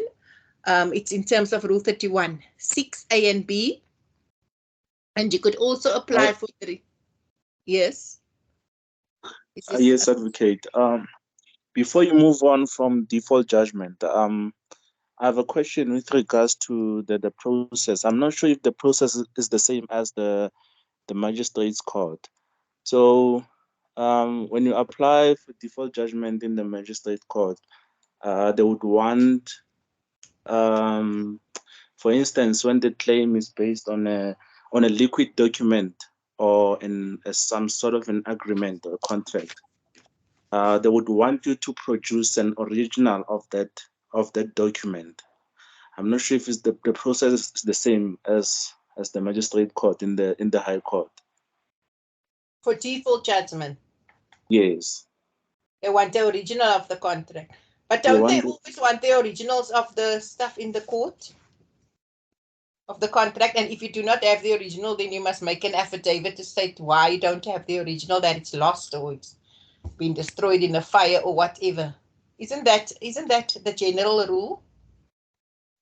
Oh yes, I was not sure if it's the same procedure as in the high court. Yeah, you'll always have the original with you. If you can hand it up, I would advise that you don't attach it to pleadings and to papers, the original one, because what if it goes missing and then you've lost it? Okay. But yeah, you can always have it ready to hand up in court. But remember, like for example, a provisional sentence summons, you cannot proceed with provisional sentence summons on a copy of a liquid document. It must be the original. So are there circumstances where the court can refuse to grant default judgment based on the fact of the reasons that you gave on your affidavit? Let's say in the case where you lost your original, you can locate it, and your reasons are not sound enough. Can the court refuse to grant default judgment? It's in the discretion of the court. In the discretion of the court. Yeah, I mean, I can't say that the court may or may not. There's not a hard and fast rule. The court will look at the facts and then the court will make an informed decision of it. Remember, if the court gives a final judgment and it is not in your interest, you always have the right to appeal that and have other judges look at it. If you feel that another judge would decide differently, you have the right to appeal. All right, that's fair enough. Yeah. All right, thank you. Okay. Right, so the rescission of judgment, and then Rule 42 also makes provision for a rescission of judgment, but that is where a judgment has been granted because there's an error.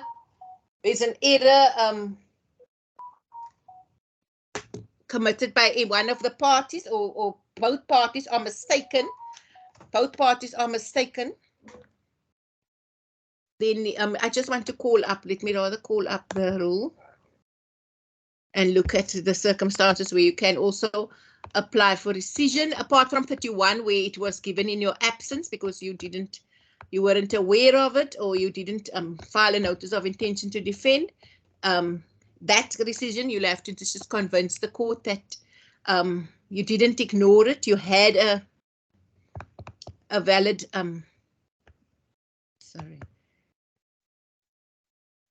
You has a valid reason for not having defended the matter. Yeah, no, I can't call it up. Let's see.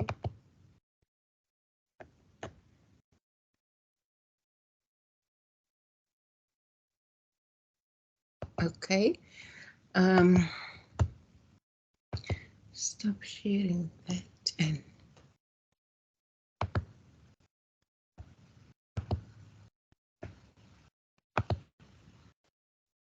oh. Yeah, this is too small. I'm sure you can't see this.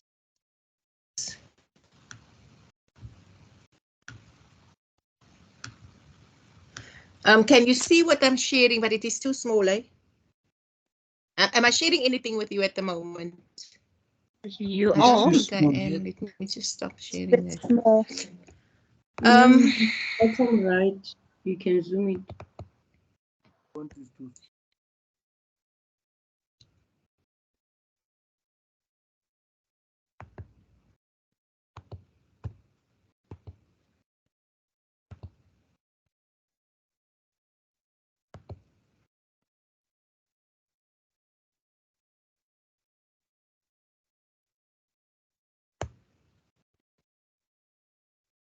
Am I sharing anything with you?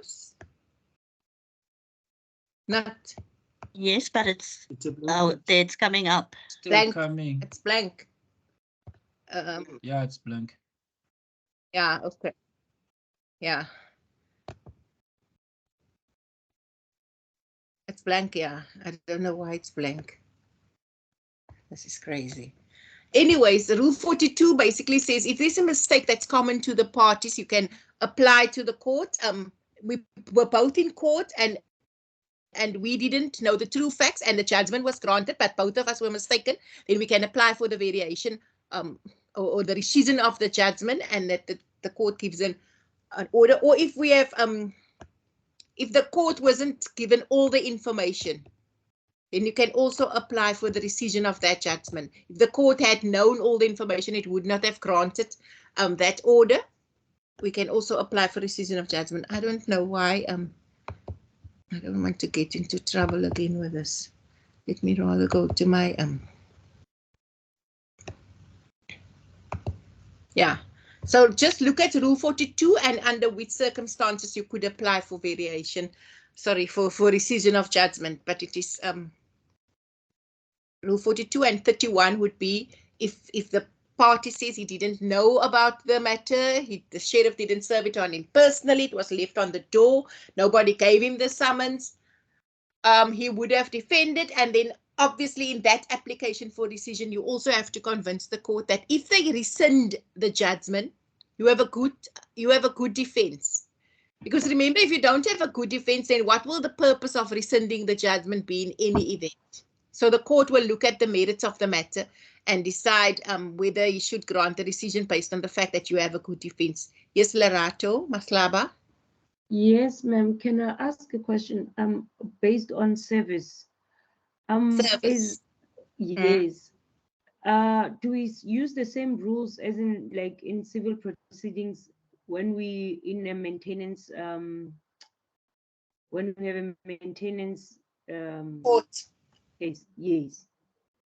I think with the service of the don't the maintenance officer post the letters to my recollection? Don't the maintenance officer post to the not to the complainant, to the respondent, to say that there's going to be a maintenance inquiry on said date? Yes, but can they serve it on email? I don't know if it is allowed to serve on email. I know that they post, the maintenance officer posted.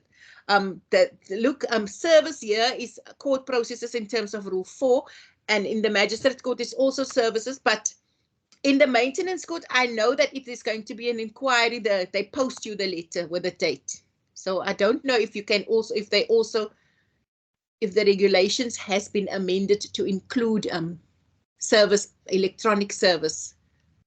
I'm not, you remember, electronic service is allowed when the parties have agreed to electronic service.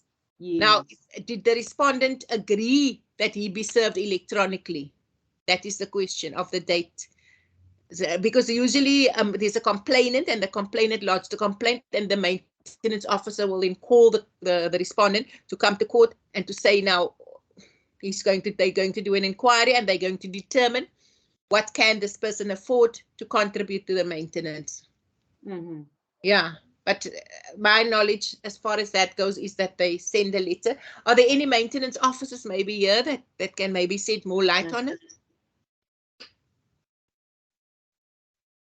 Okay. None. No one. No one. Yeah. Look, I've was more than 10 years ago. I did a stint as a maintenance magistrate, so that is what I remember. But I don't know. Things could have changed. It's 10 years ago. I don't know if it has changed in the interim. So there's no one here that does that kind of work. Okay. All right. Thank you. Yes. Yes, I know in labor court they do electronic service. In the labor court. Yes. Yeah, that is that is yes, you could in the past before emails you could also fax in the labor court. Yes, that is so. That's the labor court, but we're talking about the magistrates court, the maintenance inquiry. Maintenance inquiry. Yeah, it's a different court. Yeah, So, and they one last question, ma'am. Yes. If you were served via email, if someone was served via email, and then that person doesn't go to court, what would happen? And then they make a decision. Served what, ma'am? Has been served via email. But you can't serve the first process via email. Remember, the rules are clear. In order to comply with the Audi Interim Partem, the first process must always be served by the sheriff. Oh, okay. And the so sheriff that means is not going to serve it via email. He's going to go there. We've done that. He's going to go there and he's going to serve it on the defendant or on the respondent. The first process must always be served by the sheriff. Any subsequent can be served then on the address that you must give in your notice of intention to defend. That address within 15 kilometers of the court, or email if the parties agree to it. Yes. Okay. So, okay. Thank you, ma'am. Okay, sure. There was another hand. It was Dion. Did you decide to change? Did you change your mind, Dion? No, I haven't decided to change my mind. You haven't asked me to pose my question. Oh, sorry, Dion, your hand is still up. Sorry, you can pose your question. Yeah, I think that Rule 42. Yes. The big thing about Rule 42 is subsection 1B, an order or judgment in which there is an ambiguity or patent error or omission. Yeah. But only to the extent to such ambiguity, error, or omission. But I want to make a proposal, Advocate, that my fellow colleagues do sit with the rules, uniform rules, and with the Superior Courts Act in front of them when we do these classes. Do they have it?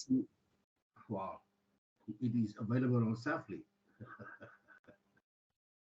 Okay, so yeah, Rule 42. Yeah, okay. So Rule 42, the important thing is that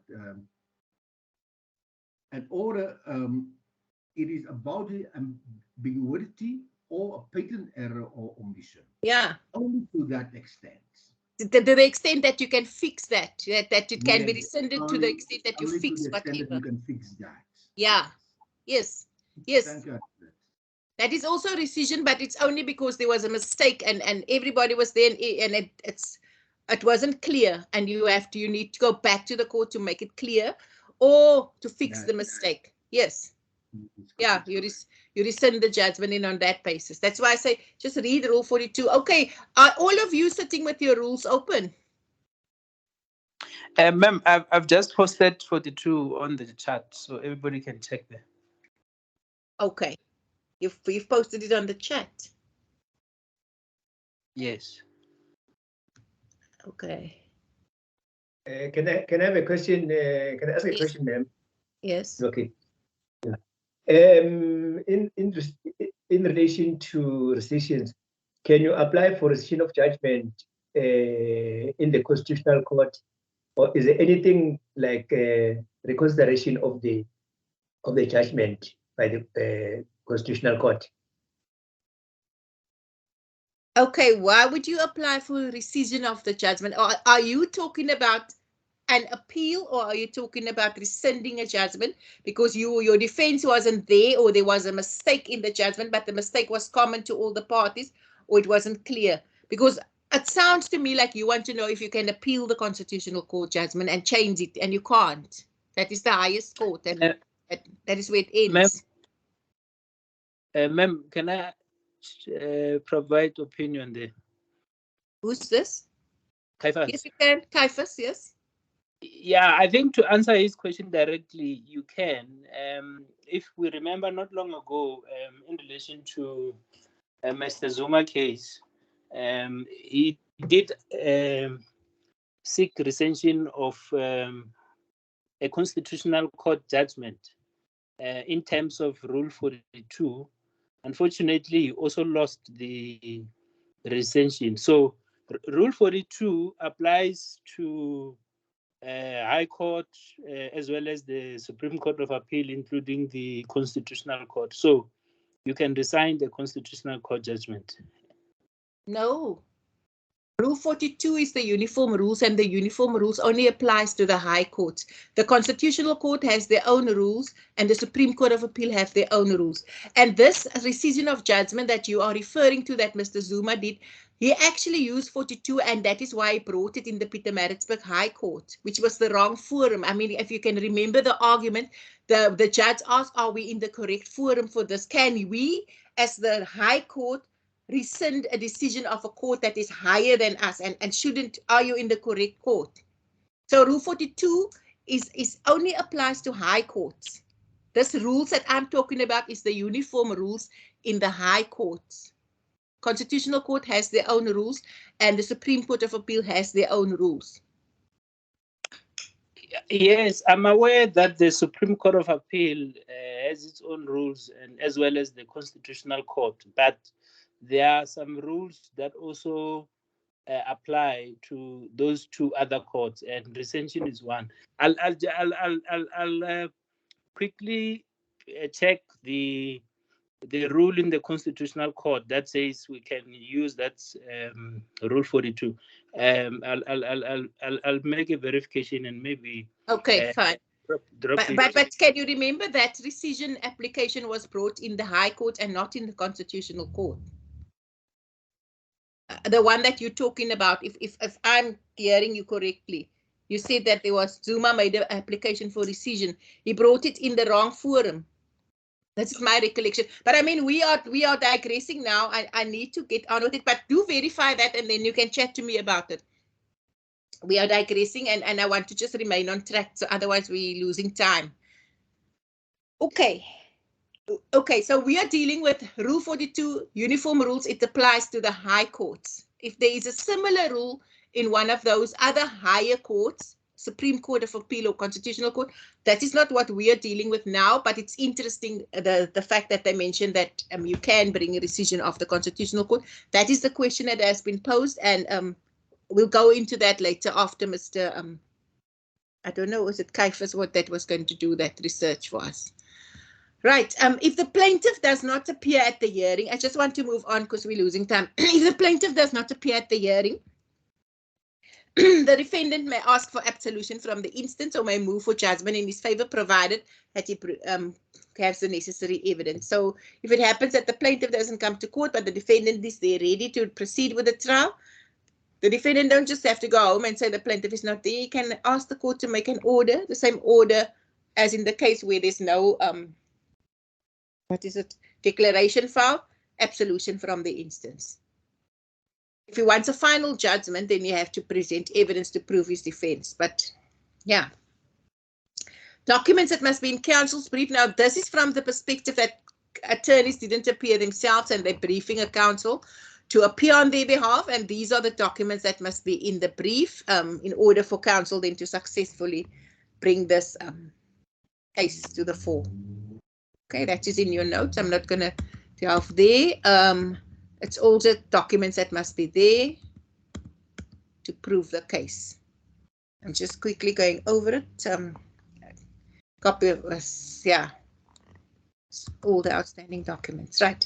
I move on to the next aspect, and that is summary judgment.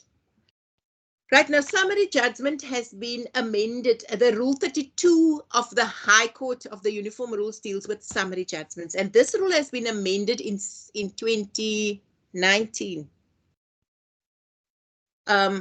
Just before COVID, it has been amended, and then 2020, nothing happened, and we forgot that this rule was amended. But this rule was amended, and it is totally different the way summary judgment was before. Before the amendment, you applied for summary judgment.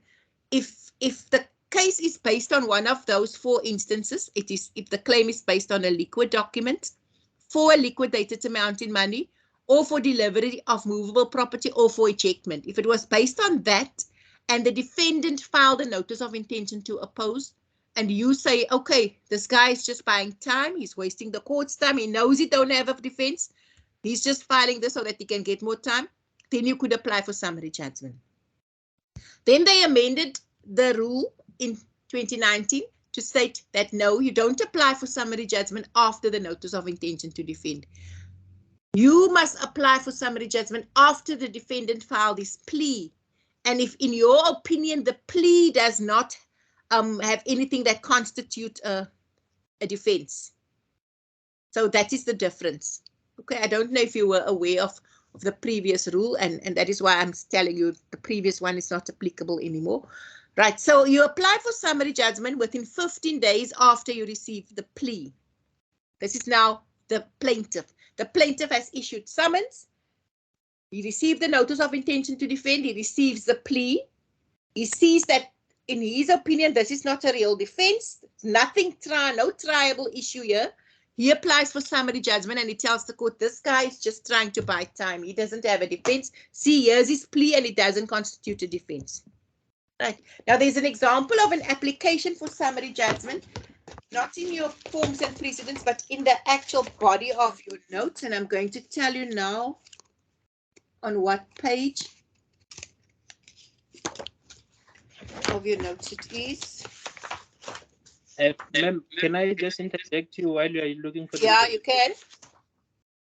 Yeah, so that rule that I was talking about, it's Rule 29 of the Constitutional Court rule, which reads as follows.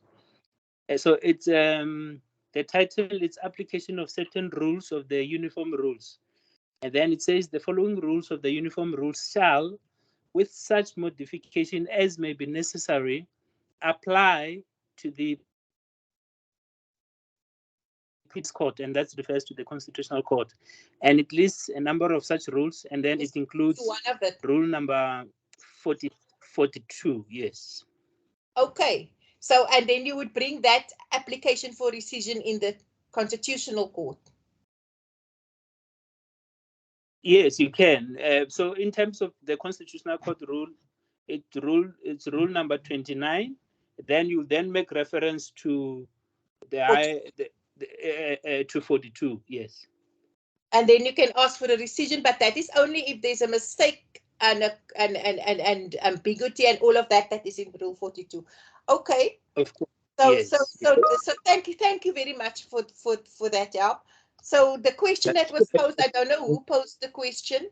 Can you rescind in the Constitutional Court? There is your answer. Thank you very much. Thank you. We all now learned something. Yes, thank you. That is your answer. You can apply for rescission, but where would you apply for rescission? That was my question, because I remember with Mr. Zuma, they applied in the High Court, and that was one of the questions. Why you are in the wrong court? Sorry, advocate. Sorry, advocate. I still remember, in agreement with my brother who spoke earlier on, still Mr. Zuma proceeded to the Constitutional Court. Was it in the Constitutional Court? No, after the Peter Marisburg-ish court, he failed. He still proceeded to the Constitutional Court. Oh, so after he was unsuccessful with the rescission in the High Court, went okay. Yes. Okay. I didn't follow it after that, but I remember he brought it in the wrong forum. Yes. For, yes. Yeah. I followed up. Yeah.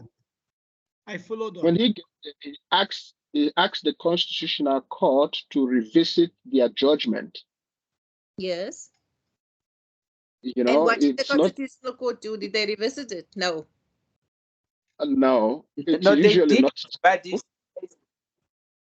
they did, but they said it does not. He was not able to establish. He was not able to satisfy the grounds that are laid out in Rule 4. So that's how he lost. Okay. Yeah. Now, okay. Thank you for that. So you can that the answer to the question that the person posed, can you rescind a Constitutional Court decision? You can in terms of 42, but then it must be a mistake common to the parties or an ambiguity, or what is the other thing? Erroneously sought or erroneously granted. Yeah. Absence of any part in the absence of a party. I don't think he used that one because I think he was there. It's ambiguity or patent error or omission. That could have been it, or an order granted as a result of a mistake. Yeah. So, and it can only be to fix that to that extent. So you could, that is the answer. Yeah. Yeah. Thank you very much for that. Right. Going back to summary judgment. Oh, I was going to tell you about the example of a summary judgment application you will find on page 104.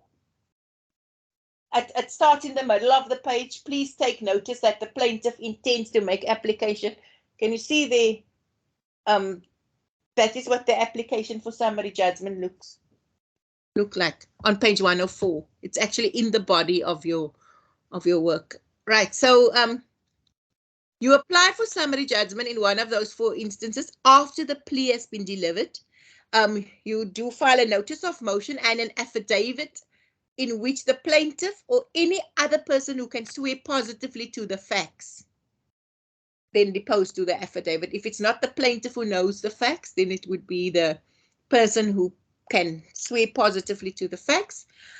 And in the affidavit, the person, the deponent of that affidavit, verifies the cause of action, verify the amount claim, identify any point of law relied on, identify facts on which the plaintiff's claim is based, and explain briefly why the defense as pleaded does not raise any issue for trial. So in the affidavit, this is what must be set out. So your client comes to you, he says, or obviously you appear on behalf of the client, so they file it on you. After the plea was served, the plaintiff files now a summary judgment application, which consists of the notice of motion and an affidavit wherein he verifies the cause of action, the amount claim, and say, I rely on this point of law, and I don't think that the defendant's defense raise any issue for trial, right? And he doesn't have a bona fide defense, and he's just doing this as a delaying tactic, right? What do? You represent the defendant. What are your options? You have, so if the claim is based on a liquid document, you must have a copy of the document attached to the affidavit, and then it is set down. But what are the options of the defendant? He now receives this application. The defendant can do one of 2 things. He can either provide security to the plaintiff to the satisfaction of the registrar to satisfy the judgment, including costs which may be granted against him, or file an affidavit in which he disclosed the grounds and nature of his defense. Okay, so the defendant can either not pay, but provide security. So providing security is not necessarily money, but anything of value. You can say, I've got this jewel, this is the value of this. I give it as security for the amount that you are claiming from me, plus the costs at the end of the day that this will cost if I'm unsuccessful in my defense. Then the defendant is allowed. Or what parties do mostly is they file an affidavit and sets down then why his defense is not just a mere waste of time, a delaying tactic, but why it is triable. And he must fully disclose in the affidavit his defense, right? He must file the affidavit 5 days before the day the application is to be heard. No oral evidence is led, but if you need to call a witness, you must apply to the court to lead oral evidence, right? And you must fully set out the facts, and you can also raise a counterclaim. And the court will then not expect the defendant at this stage to prove the facts. All the court will say is that, is there a reasonable possibility that if the defendant proves this at court, that he may succeed? There's a possibility that he may succeed. And if the answer is yes, then the court won't grant summary judgment, and the defendant will then be allowed to participate further in the matter. If the court says no, but this defense is really not, there's no tribal issue in this defense, then the court summary judgment, and that will be the end of the matter. The plaintiff will have his judgment. Okay. No replying affidavit is allowed. Oral evidence, like I say, is you can ask the court to lead oral evidence if you need to lead oral evidence. You can't just mero moto as a matter of course use oral evidence. No cross-examination is allowed, right? Should the court give leave to the defendant to proceed with his defense, then it can proceed. Now, there's a special cost regulation, a special rule with regards to the costs. And this is if the plaintiff knows or knew that the defendant has a valid defense, but he still applies for summary judgment. He knew that the defendant relies on a contention which would entitle such defendant leave to defend, and he still apply, then the court can make a special cost order against the plaintiff and also order that the plaintiff must pay that cost before he can continue with the matter. Like vice versa, the court can also say the defendant is wasting the court's time by opposing the summary judgment. He doesn't have a defense and he knows that, and make a special cost order against him also. Okay, so that was really quickly, but that is summary judgments. Do you have a question on that?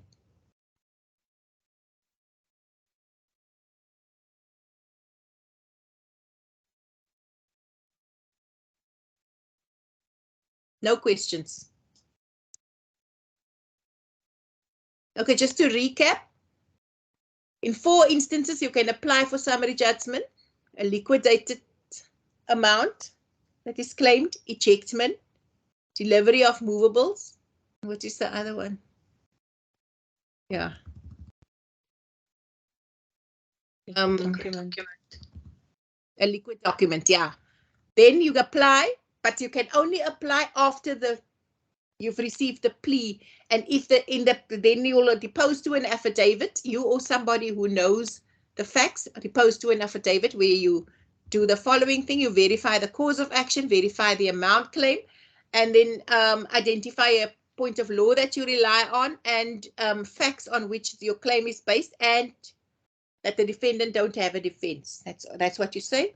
The defendant can do one of 2 things. He can either give security for the amount claim plus cost, then he will be allowed to further participate, or the defendant can file an affidavit which he sets out fully what his defense is. The court then decides, if he proves this, is there a reasonable chance that he may be successful in his defense? And if the answer is yes, the court won't grant summary judgment. If the answer is no, then the court grants summary judgment. Right, and then there's that cost issue. If you can see that he really has a defense, but you still go ahead and apply for summary judgment, you're just wasting time. The court can make a special cost order. Likewise, if you defend and you know you don't really have a defense, because remember, it's only in one of those 4 instances, which is very clear-cut, based on a liquid document, a liquidated amount, delivery of movables, or ejectment. It's very clear. So if you come with a defense and you know it's not a real defense, you're buying time, the court can also make a special cost order against you. A special cost order meaning a punitive cost order, because you're just wasting time. Right, that's summary judgment.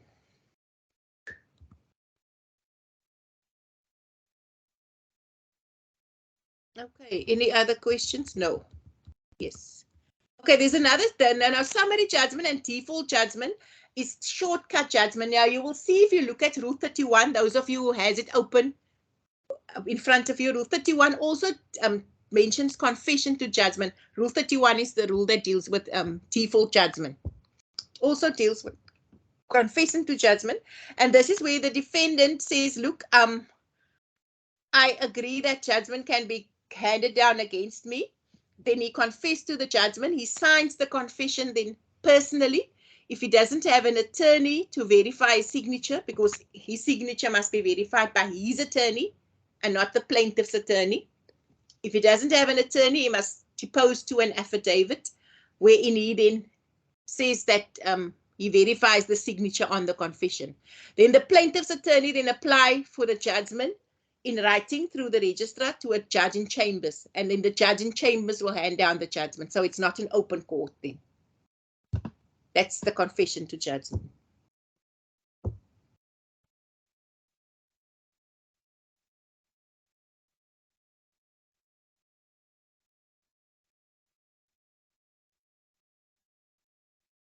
Okay.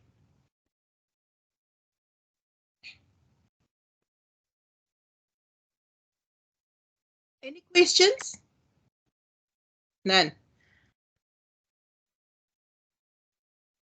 Special plea. Now, we talked about pleas. Remember, I said the defendant must file a plea 20 days after the notice of intention to defend has been filed by him. Or in the case of a declaration, if the plaintiff filed a declaration where a simple summons was used, then the defendant must file a plea 20 days. Right. Now, before you plea on the merits of the matter, you can raise a special plea if there is a special plea that you must raise. Now, I just have a few examples of special pleas. A dilatory special plea is a special plea that will just delay the proceedings. And then you get a special plea in abatement that would bring the proceedings to an end if you are successful in proving that special plea. Now, a special plea doesn't have anything to do with the actual merits of the case. It is side of the merits of the case. We've done one special plea I've mentioned to you. If you look at number 4 of the dilatory special plea, the non-joinder. When a party that had to be joined was not joined because his rights is going to be affected. The defendant raises a special plea, and then that party must be joined, and then the matter can then proceed. Okay. So a special plea of arbitration. Usually, if the parties entered into an agreement and a stipulation of that agreement was that if a dispute should arise, that the parties will try and resolve the dispute at the arbitration before they go to court. And if the one party does not call for arbitration but goes to court immediately and issue process, the party so affected can then say, but look, we have a contract and you're supposed to take this on arbitration. So I'm raising that as a special plea, and then it must be delayed until they have then fulfilled that contract, go to arbitration. Then a special plea of lis pendens is where there's already a matter pending between the same parties based on the same cause of action. In another court, then you can't institute new proceedings. And premature summons, we've also dealt with. You raise a special plea. For example, it's an organ of state that you're suing, but you did not give a Section 3 notice to inform them that you're going to sue them. And now you issue a summons. So then you must first meet that requirement. If you're late, you have to apply for condemnation, but that will delay the proceedings. Right. Special pleas in abatement that will bring an end to the proceedings if you are successful would be a special plea of prescription. Right? We know an ordinary debt prescribes within 3 years. So, if it's a matter that has prescribed, you raise a special plea, and if you're successful, it will bring an end to it, to the proceedings. Res judicata, a special plea of that is when the court has already decided between the same parties on the same cause of action in the matter. And now you're instituting it again. there's already been a decision in the matter, that would bring an end to the proceedings that you are now launching again. And then if the court doesn't have jurisdiction to hear the matter, and you raise a special plea of jurisdiction, not jurisdiction, brings an end to the matter in that specific court. Okay, so you would do a special plea in the plea, and then you would plea on the merits. So you would raise a special plea, but you would always also plea on the merits of the matter. Because if you are not successful with a special plea, you must still deal with the merits. Questions on pleas?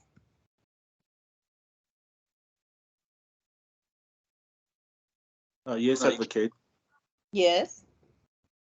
When you raise a special plea and a plea on merits, do you now have to set down the special plea first and then later on set down the plea on merits, or are they going to be heard at the same time by the court? It's going to be, your special plea is going to be raised as part of your plea, but you can agree between the parties that you're going to separate the issues, and you're first going to deal with the special plea, because depending on the outcome of the special plea, you may not have to go to the merits. Say it's a special plea of prescription and the defendant is successful to show the court that the matter has in fact prescribed, then they don't have to look at the merits. So you can ask that the issues be separated. You can bring an application, or you can agree that you first hear the one part. If you can't agree, the one party that wants to first deal with the one part can bring an application for the separation of the issues, and the court can then grant that. The court. All right. So there's nothing from the rules that precludes that. No, it's in terms of Rule 33 that you can apply for separation of the issues. Rule 33 of the Uniform Rules. Just look at Rule 33. All right. Okay. Right. So if you had a special plea, if you didn't have a special plea, we're now going to do plea on the merits. Now with the plea on the merits, Rule 22, for those of you who are sitting with your rules, deals with plea on the merits. To each and every allegation in the plaintiff's particulars of claim or the declaration, you must plead. Right? Because if you don't, then it is deemed to have been admitted.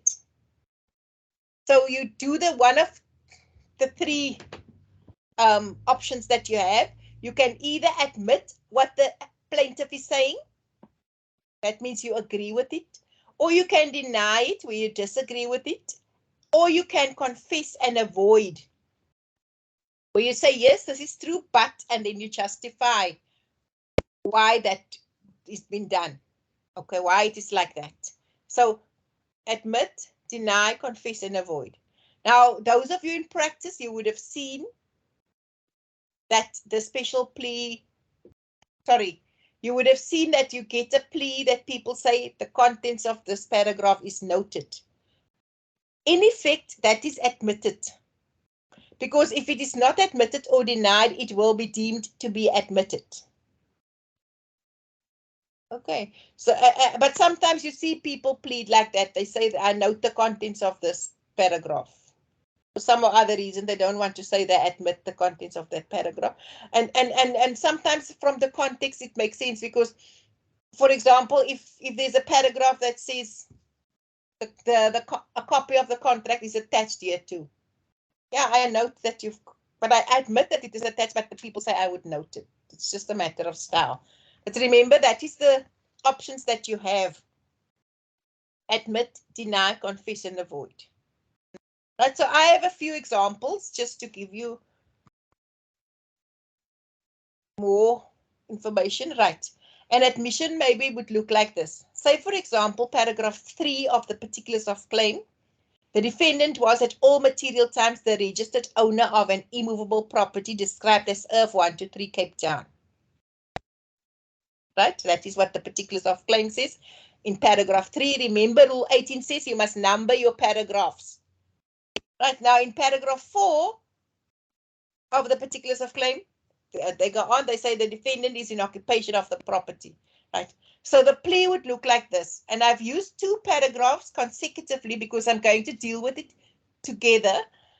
There's the at, somebody asked the question what that means. So it's 2 paragraph 3 and 4 thereof, or it can just be paragraph 3 and 4 or at paragraph 3 and 4, right?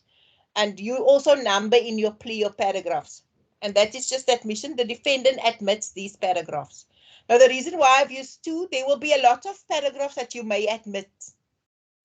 But if it doesn't follow each other, don't now take out everything that you admit and say in one paragraph you admit all of that. It's like 3, 4, 10, 17, and then you all put it in. You deal with it consecutively. If it is like this, after each other, you can group it together.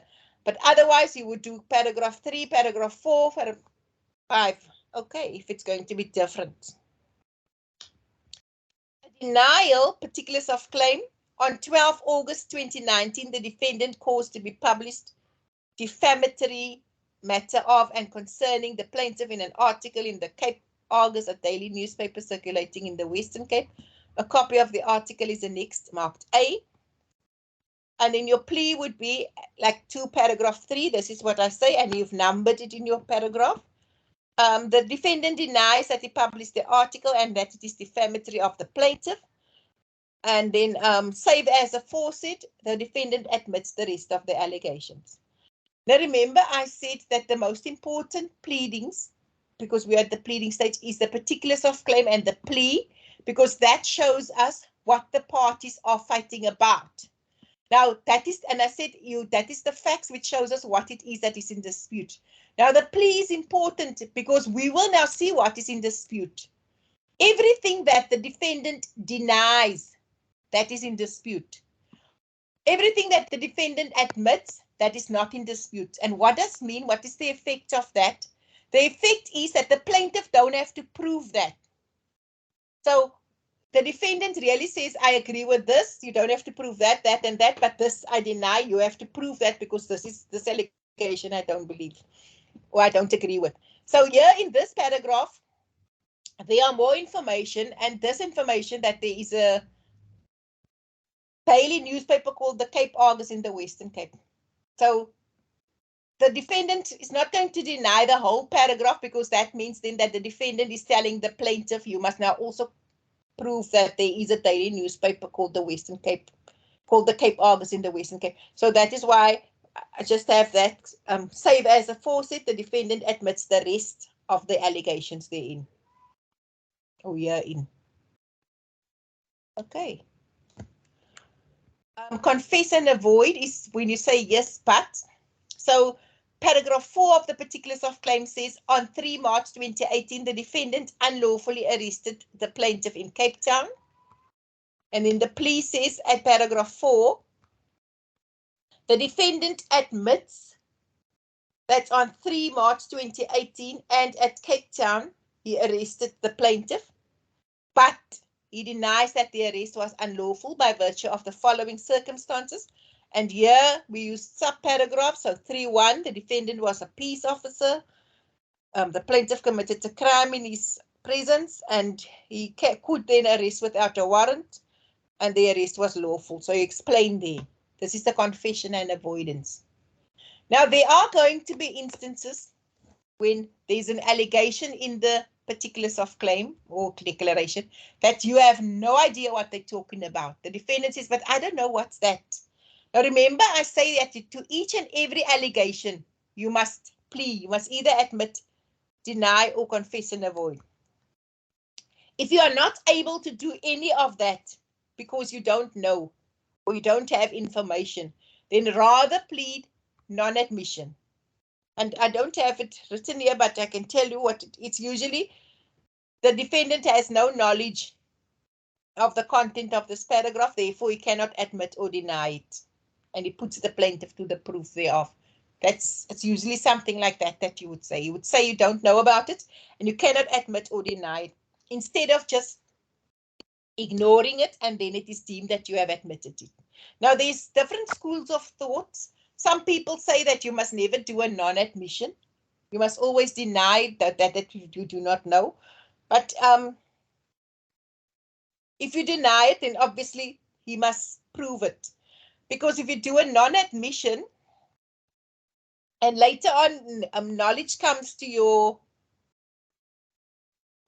get certain information on it, and at the trial you suddenly know about it because you lead evidence that is not true. Then it can be problematic unless you have amended your plea in the interim. But if you didn't, and you said at the beginning you don't know about it, the plaintiff can then prepare as if you don't know that fact. And then at the trial, if you suddenly know a lot about that and here's all the evidence, you're not playing fair. That's what they say. So people still plead non-admissions. It's a choice. Yeah. Remember, even if you raise a special plea, you must always plead over the merits, exactly for the reason that if you do not deal with any allegation, it is deemed to be an admission. So if you just do a special plea, say you have a special plea of prescription and you think you're going to be successful, remember you're not successful until the court decides you're successful. So even if the facts looks good for you, the plaintiff might have a good reason why the matter is not prescribed, a good defense. So if you didn't plead on the merits, it is deemed that you're admitting the merits then, if you only raise a special plea.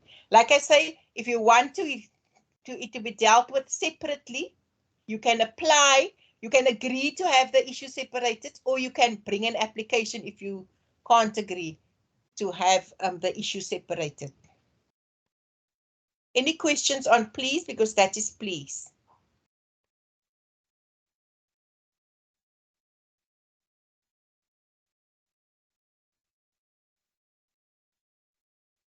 Right, if you're going to brief counsel, that is it. In the case of the combined summons, a copy thereof, and in the case of a simple summons, a copy of the summons and declaration, full instructions with regard to the defendant's defense, copies of all documents relevant to the defendant's defense, and statements.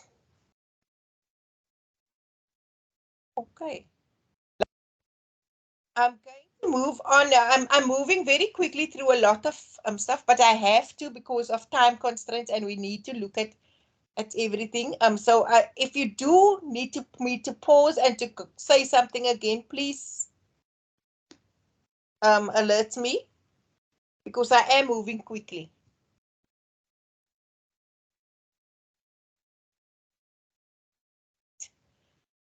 Okay, so the main pleadings that you must scrutinize as a legal practitioner to ensure that they are not defective are the plaintiff's particulars of claim or declaration and the defendant's plea. So when you have that, you must look at it to see if everything is correct, right? If there's no defects. So when you receive a particulars of claim or a declaration or a plea from the other side, depending for whom you are acting, you must read it carefully to ensure that it is not defective. If you find a defect, for example, if a pleading is vague and embarrassing, you can raise an exception, right? But if it's vague and embarrassing, you don't raise an exception immediately. First, you send a notice asking the other side to remove the cause of the embarrassment before you take exception. If a pleading lacks an averment, which are necessary either to sustain an action or to sustain a defense, then you may take exception straight away.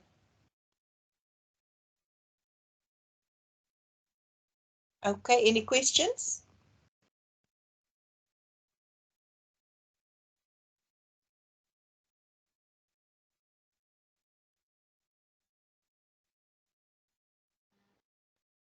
Wow, None. you got all of us confused, but just proceed. I have you confused. No, advocate, I appreciate now. Now I understand the exception where the context where you can use it rather than counterclaim. Okay. Yes. Okay. A pleading would be vague and embarrassing. Okay. Let me give you an example.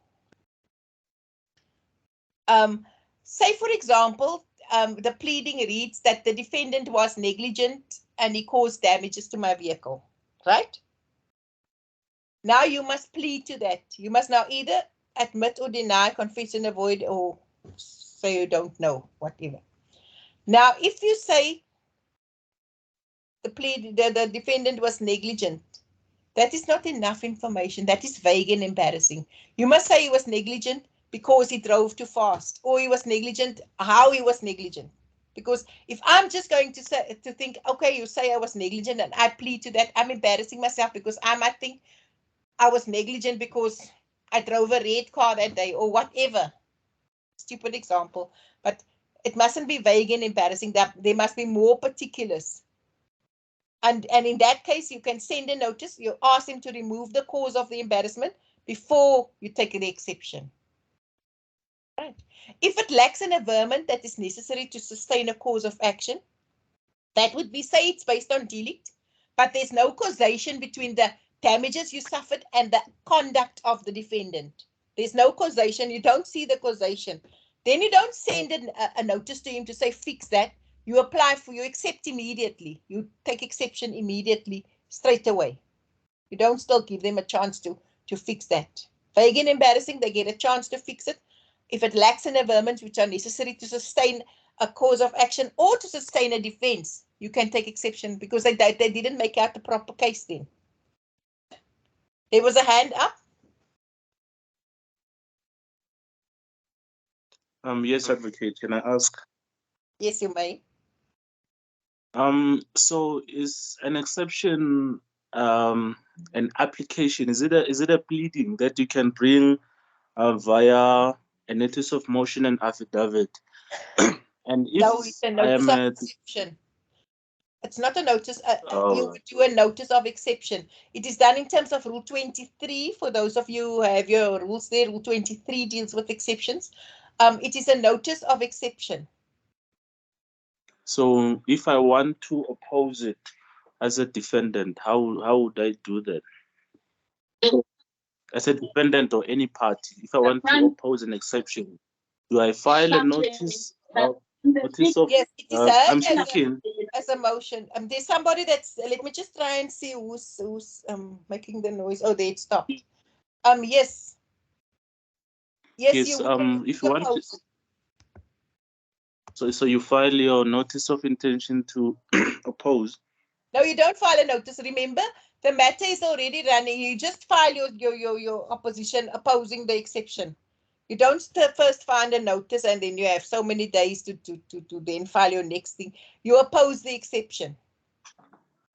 What kind of a pleading would you file if you oppose the exception? Yeah. What do you file? Or you just appear in court on the day of the exception? No, you would, in writing, you would make out a case as to why the exception should not be granted. You can file a note to the court. A note. As to why the exception should not be granted. All right, I understand. Yeah, I'm not trying to think if I have an example, but I can't think offhand if I have an example. So, yeah, I'll see if I have an example. Right, but Yes. it will become clearer what we have to do. Yes, is there another question? Yes, it's Annelien. I can maybe shed some light here on the Rule 23 exception. So usually what happens is you prepare heads of argument. So there's no other document that you can file. The defendant must set his exception down in court, and then you file your heads of argument and you argue it in court.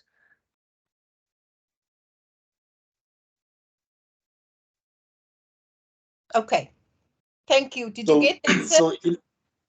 So in essence, you don't have to do anything if you don't oppose, obviously. But if you're opposing, you file your heads and appear on the date, make your submissions. Yeah, but it can be heads over in the form of a note, but you explain to the court why the exception should not be, because you're going to go to court. There must be papers before the court when you go to court, if it is set down separately. Remember, the court can decide to hear it with a trial or to hear it separately. You would essentially, you want it to be heard separately, but sometimes the court say they will hear it at the trial. So would you call an exception an interlocutory application, or how would you name it if you were to classify it? Yes. It's interlocutory, but it's not an application in the sense in of an, an in application an with that. original form. It is not an application in the sense of an application that consists of a notice of motion and an affidavit. It is not that application. It is a notice to accept, and there's an example in your notes of a notice to accept. It's on page yeah, I'll show you. I'll tell you now. It's in the exception notice on page 113. 113. All right. 113 and 112 also. All right. So okay, I get it. It's an interlocutory application, but not in an original form. But not in the form of an application, but it is you raise an exception. It is in an interlocutory procedure, yes. Yes. All right. Thank you. Yes. It is ancillary, so there's no notice of intention to oppose and all of that, because there's already the main case. And you apply, you raise the exception in the amount of time that you had for the following pleading that you should have filed. I'm going to show you now. When the excipient alleges that the pleading against which except is inherently defective, the period allowed for the filing of any subsequent pleading is the time that you have. So it depends on who you are appearing for. If it is raised in relation to a defective particulars of claim or declaration, then you have 20 days in which to raise an exception. If it is raised in relation to a plea, because remember, after the plea, the plaintiff has 15 days to file a replication, then it's 15 days. So depending for whom you appear, that is the amount of that you raise the exception. So you send the notice to accept. Yeah. And this is the same example. Yes. What about the 10 days? Excuse me? The 10 days, what would I say? How do the 10 days come into the whole time period? Because it says here you shall have 10 days to. That is when it is vague and embarrassing, and you send a notice that you must remove the cause of embarrassment. Are you talking about that, days? Yes. Yeah, you first send them that notice, and then you take exception.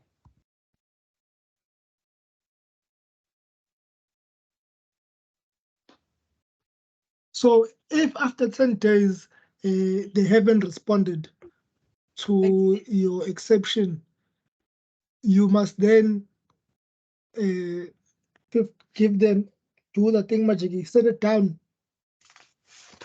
What is it that you do? Okay, so it is vague and embarrassing, and you send them the notice within 10 days, and they have how many days? They have 10 days in which to remove the cause of embarrassment. Right? Then 15 days after that, or 20 days for whom you are appearing, you will then file the exception in court. Because remember, you're not yet in court. This notice is just between you and your opponent. Oh, okay.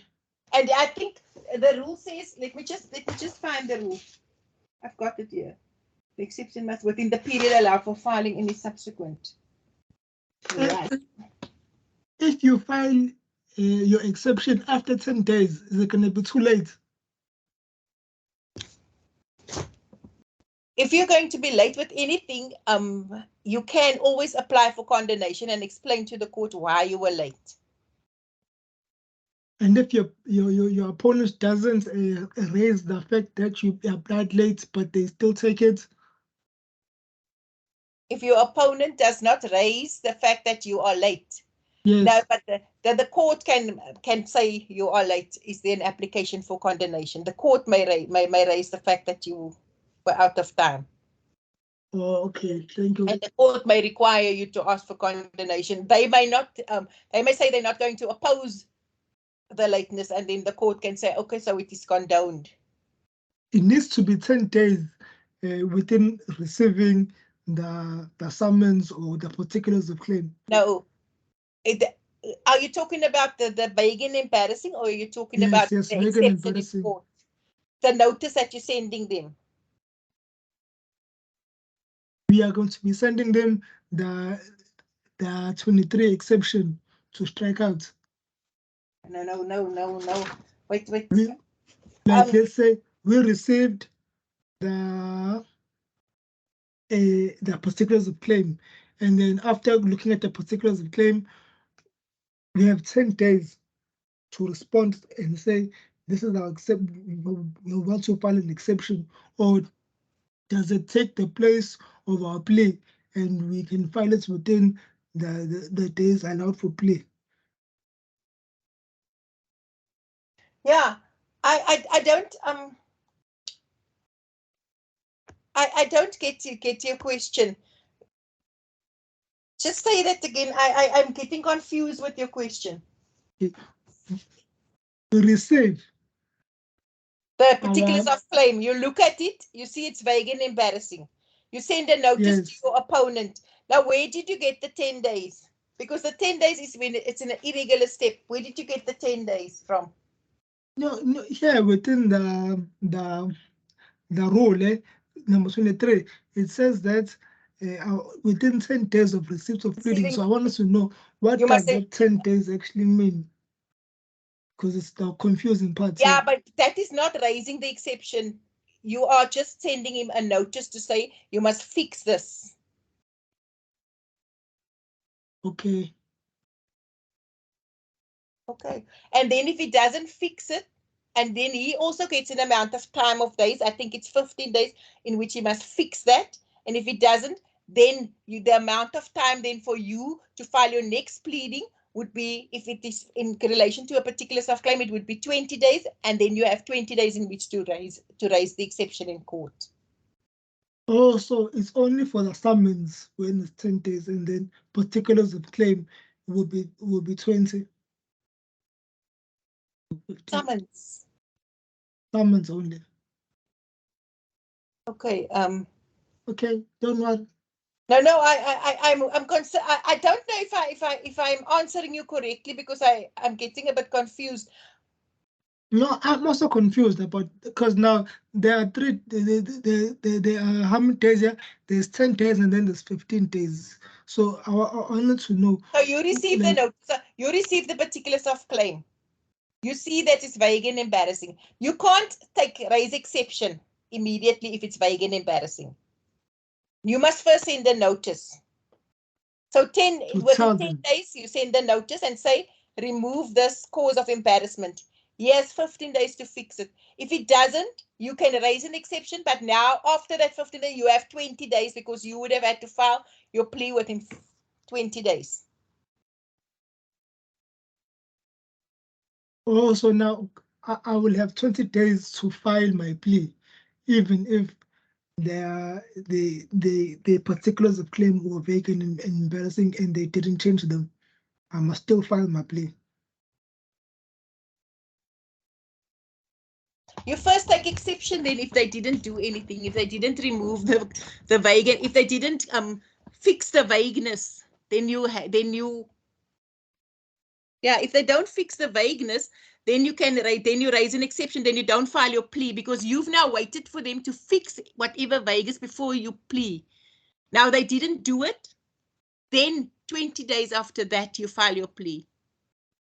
Sorry, 20 days after that you raise the exception. I'm getting I'm getting confusing myself now. Okay. You clear?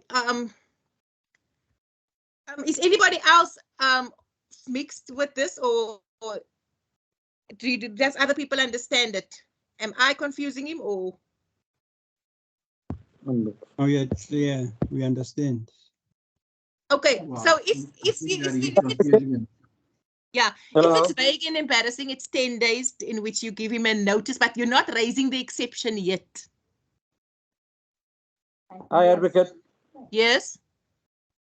Sorry, when does the interlocutory application come into place? When does the interlocutory application? Because I think in the interlocutory application, you apply for certain certain statements to be, or vermins to be struck out. When does that come in?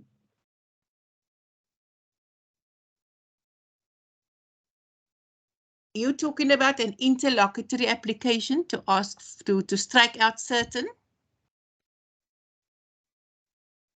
Pleadings. certain, Okay, now let me, yeah, okay. Rule 23 deals with exceptions. 23.1 specifically deals with exceptions. 23.2 deals with striking out of offending parts in a pleading. Are you talking about that? Yes, Advocate. Okay, so that is the other thing we're going to deal with that. I'm first dealing with 23.1, which is the exceptions. Now, it's just that I'm struggling here to explain the time, right? Okay. Yeah, Thank you. but there is that striking out of offending part is 23.2 for those of you who have the rules with you. 23.1 is taking an exception. Now, you take an exception within the amount of time that you are allowed to file the next pleading. But you don't take exception immediately if something is vague and embarrassing. You first send a notice and they must fix it. If they fix it, then remember, then 20 days after that, you must file your plea. If they do not fix it and the time that they had expired for them to fix it, the 15 days, then 20 days after that, you raise an exception if it's to a particular soft claim. If a pleading lacks an averment which are necessary either to sustain an action or to sustain a defense, you can take exception straight away. So then it would be 20 days after the pleading was served on you because you don't have to give them notice to fix it. So you don't have to wait the time out. Right.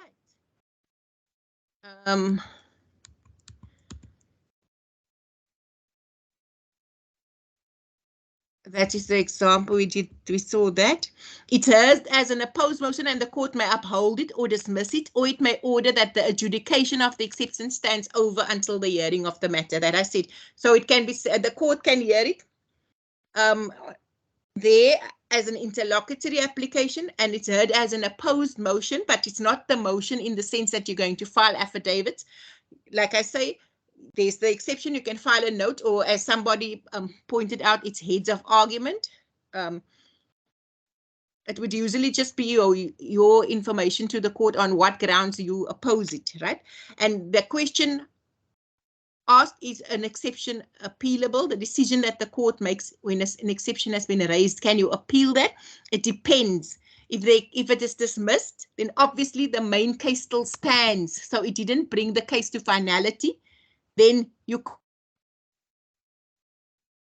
but if it is upheld, that means this person is successful with the exception, or as we refer to them, the excipient is successful with the exception, then yes, you can appeal, because if it brought finality and you've lost and you're not happy with that, because you feel the court has erred on the facts or on the law, then you can appeal. But if it's dismissed, remember the main case is still ongoing. Right, so the test that the court would apply an exception, this is now if you are going to oppose it and you want the court not to grant the exception. This is the test that the court would look at. The court would say that the excipient must establish that the pleading is excipiable on every reasonable ground.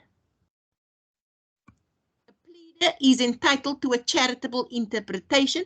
So if you're going to argue against the exception being upheld, you're going to say it is not excipiable if you read it. It's not excipiable on each and every ground. If X and Y is going to happen, if there's going to be discovery, or if there's it's minor blemishes and it can be cured by further participating. And if you read the pleading as a whole, whatever is not clear from that, it becomes clear if you read it as a whole in the whole of the context. So that is how you would argue that it is not excipiable. So if you are going to raise an exception, just remember the excipient must establish that the pleading is excipiable on every reasonable ground.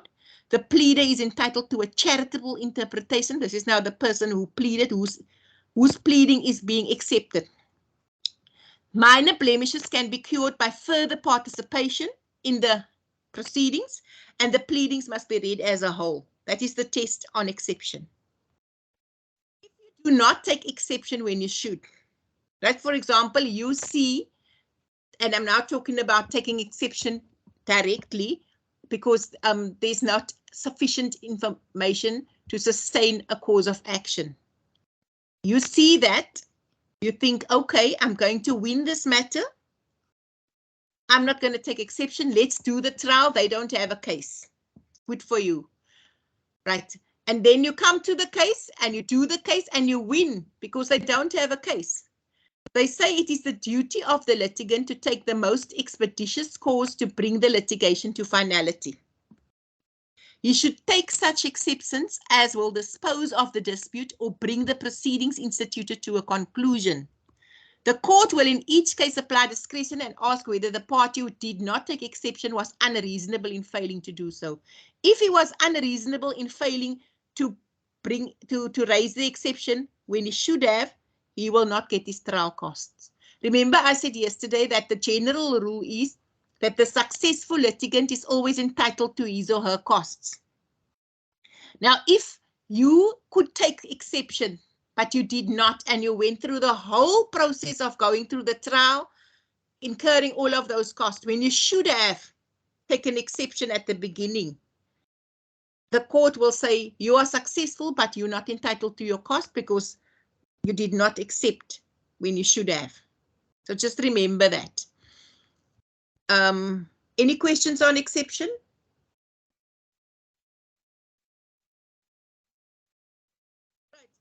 Still defective pleadings, and I think Tasha asked the question earlier on about a contract not being attached if the contract was in writing, and what is the recourse. Pleading fails, example, to comply with Rule 18. What you do if it's an irregular step, you take no further step. You send a written notice to the other side to remove the cause of the irregularity.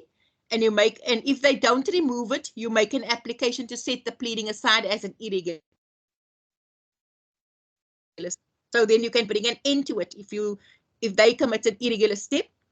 One of the irregular steps would be you didn't comply with Rule 18. Say, for example, Rule 18.6 says if a contract is in writing, you must attach a written contract, provided that you did not do a further step. Because if you've taken a further step, then you can't raise this irregular step. Right.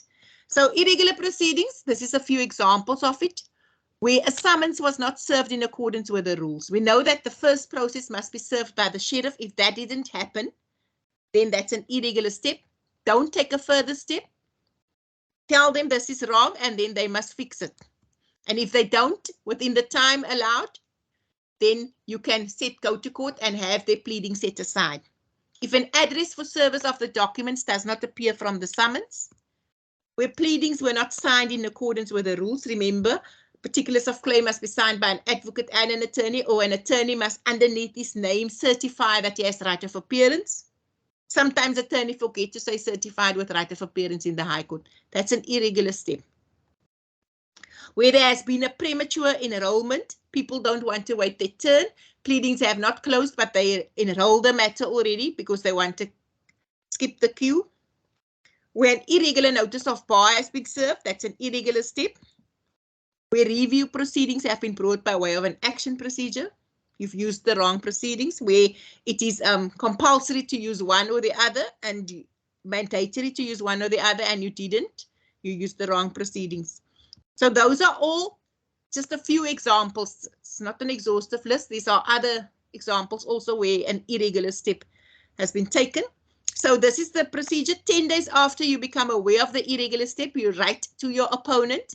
You ask them to remove that cause of complaint within 10 days, provided that you has not taken a further step in the proceedings. If the cause of complaint is not removed within 10 days, the applicant applies to court within 5 days after the expiry of the 10 days to have the proceedings set aside.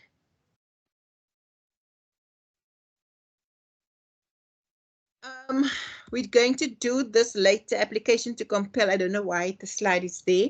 Defective pleadings. This is the question that was asked. The application to strike out. Rule 23.2.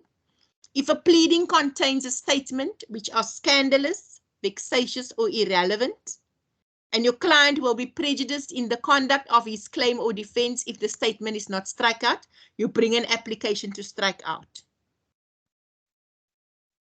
Okay. So this is also in terms of Rule 23, but 23.2. Pleading contains a statement which are scandalous, vexatious, or irrelevant.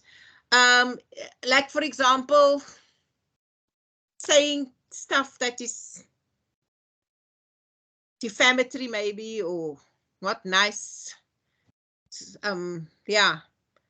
And irrelevant, saying that this person had an affair with that person, that is why this is happening, and unnecessary stuff like that in a pleading. You can apply to have that part removed.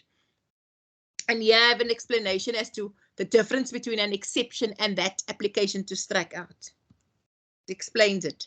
An exception implies that the pleading objected to, taken as it stands, is legally invalid for its purpose. An exception means the whole pleading is invalid, whereas an application for striking out only refers to that offending parts to be removed, but the pleading still remains. So they would only remove the part that is offending, and the pleading will remain.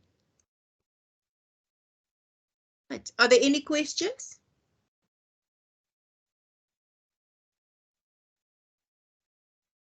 I think we're out of time. I know we're out of time, yes, but I mean, if there's a question, I will answer it. If people don't mind, people want to go. Okay, no questions? I will see you tomorrow then. Thank you. Good night. Thank you. Night. Thank you, advocates. Thank you. Okay. Thank you. Advocates.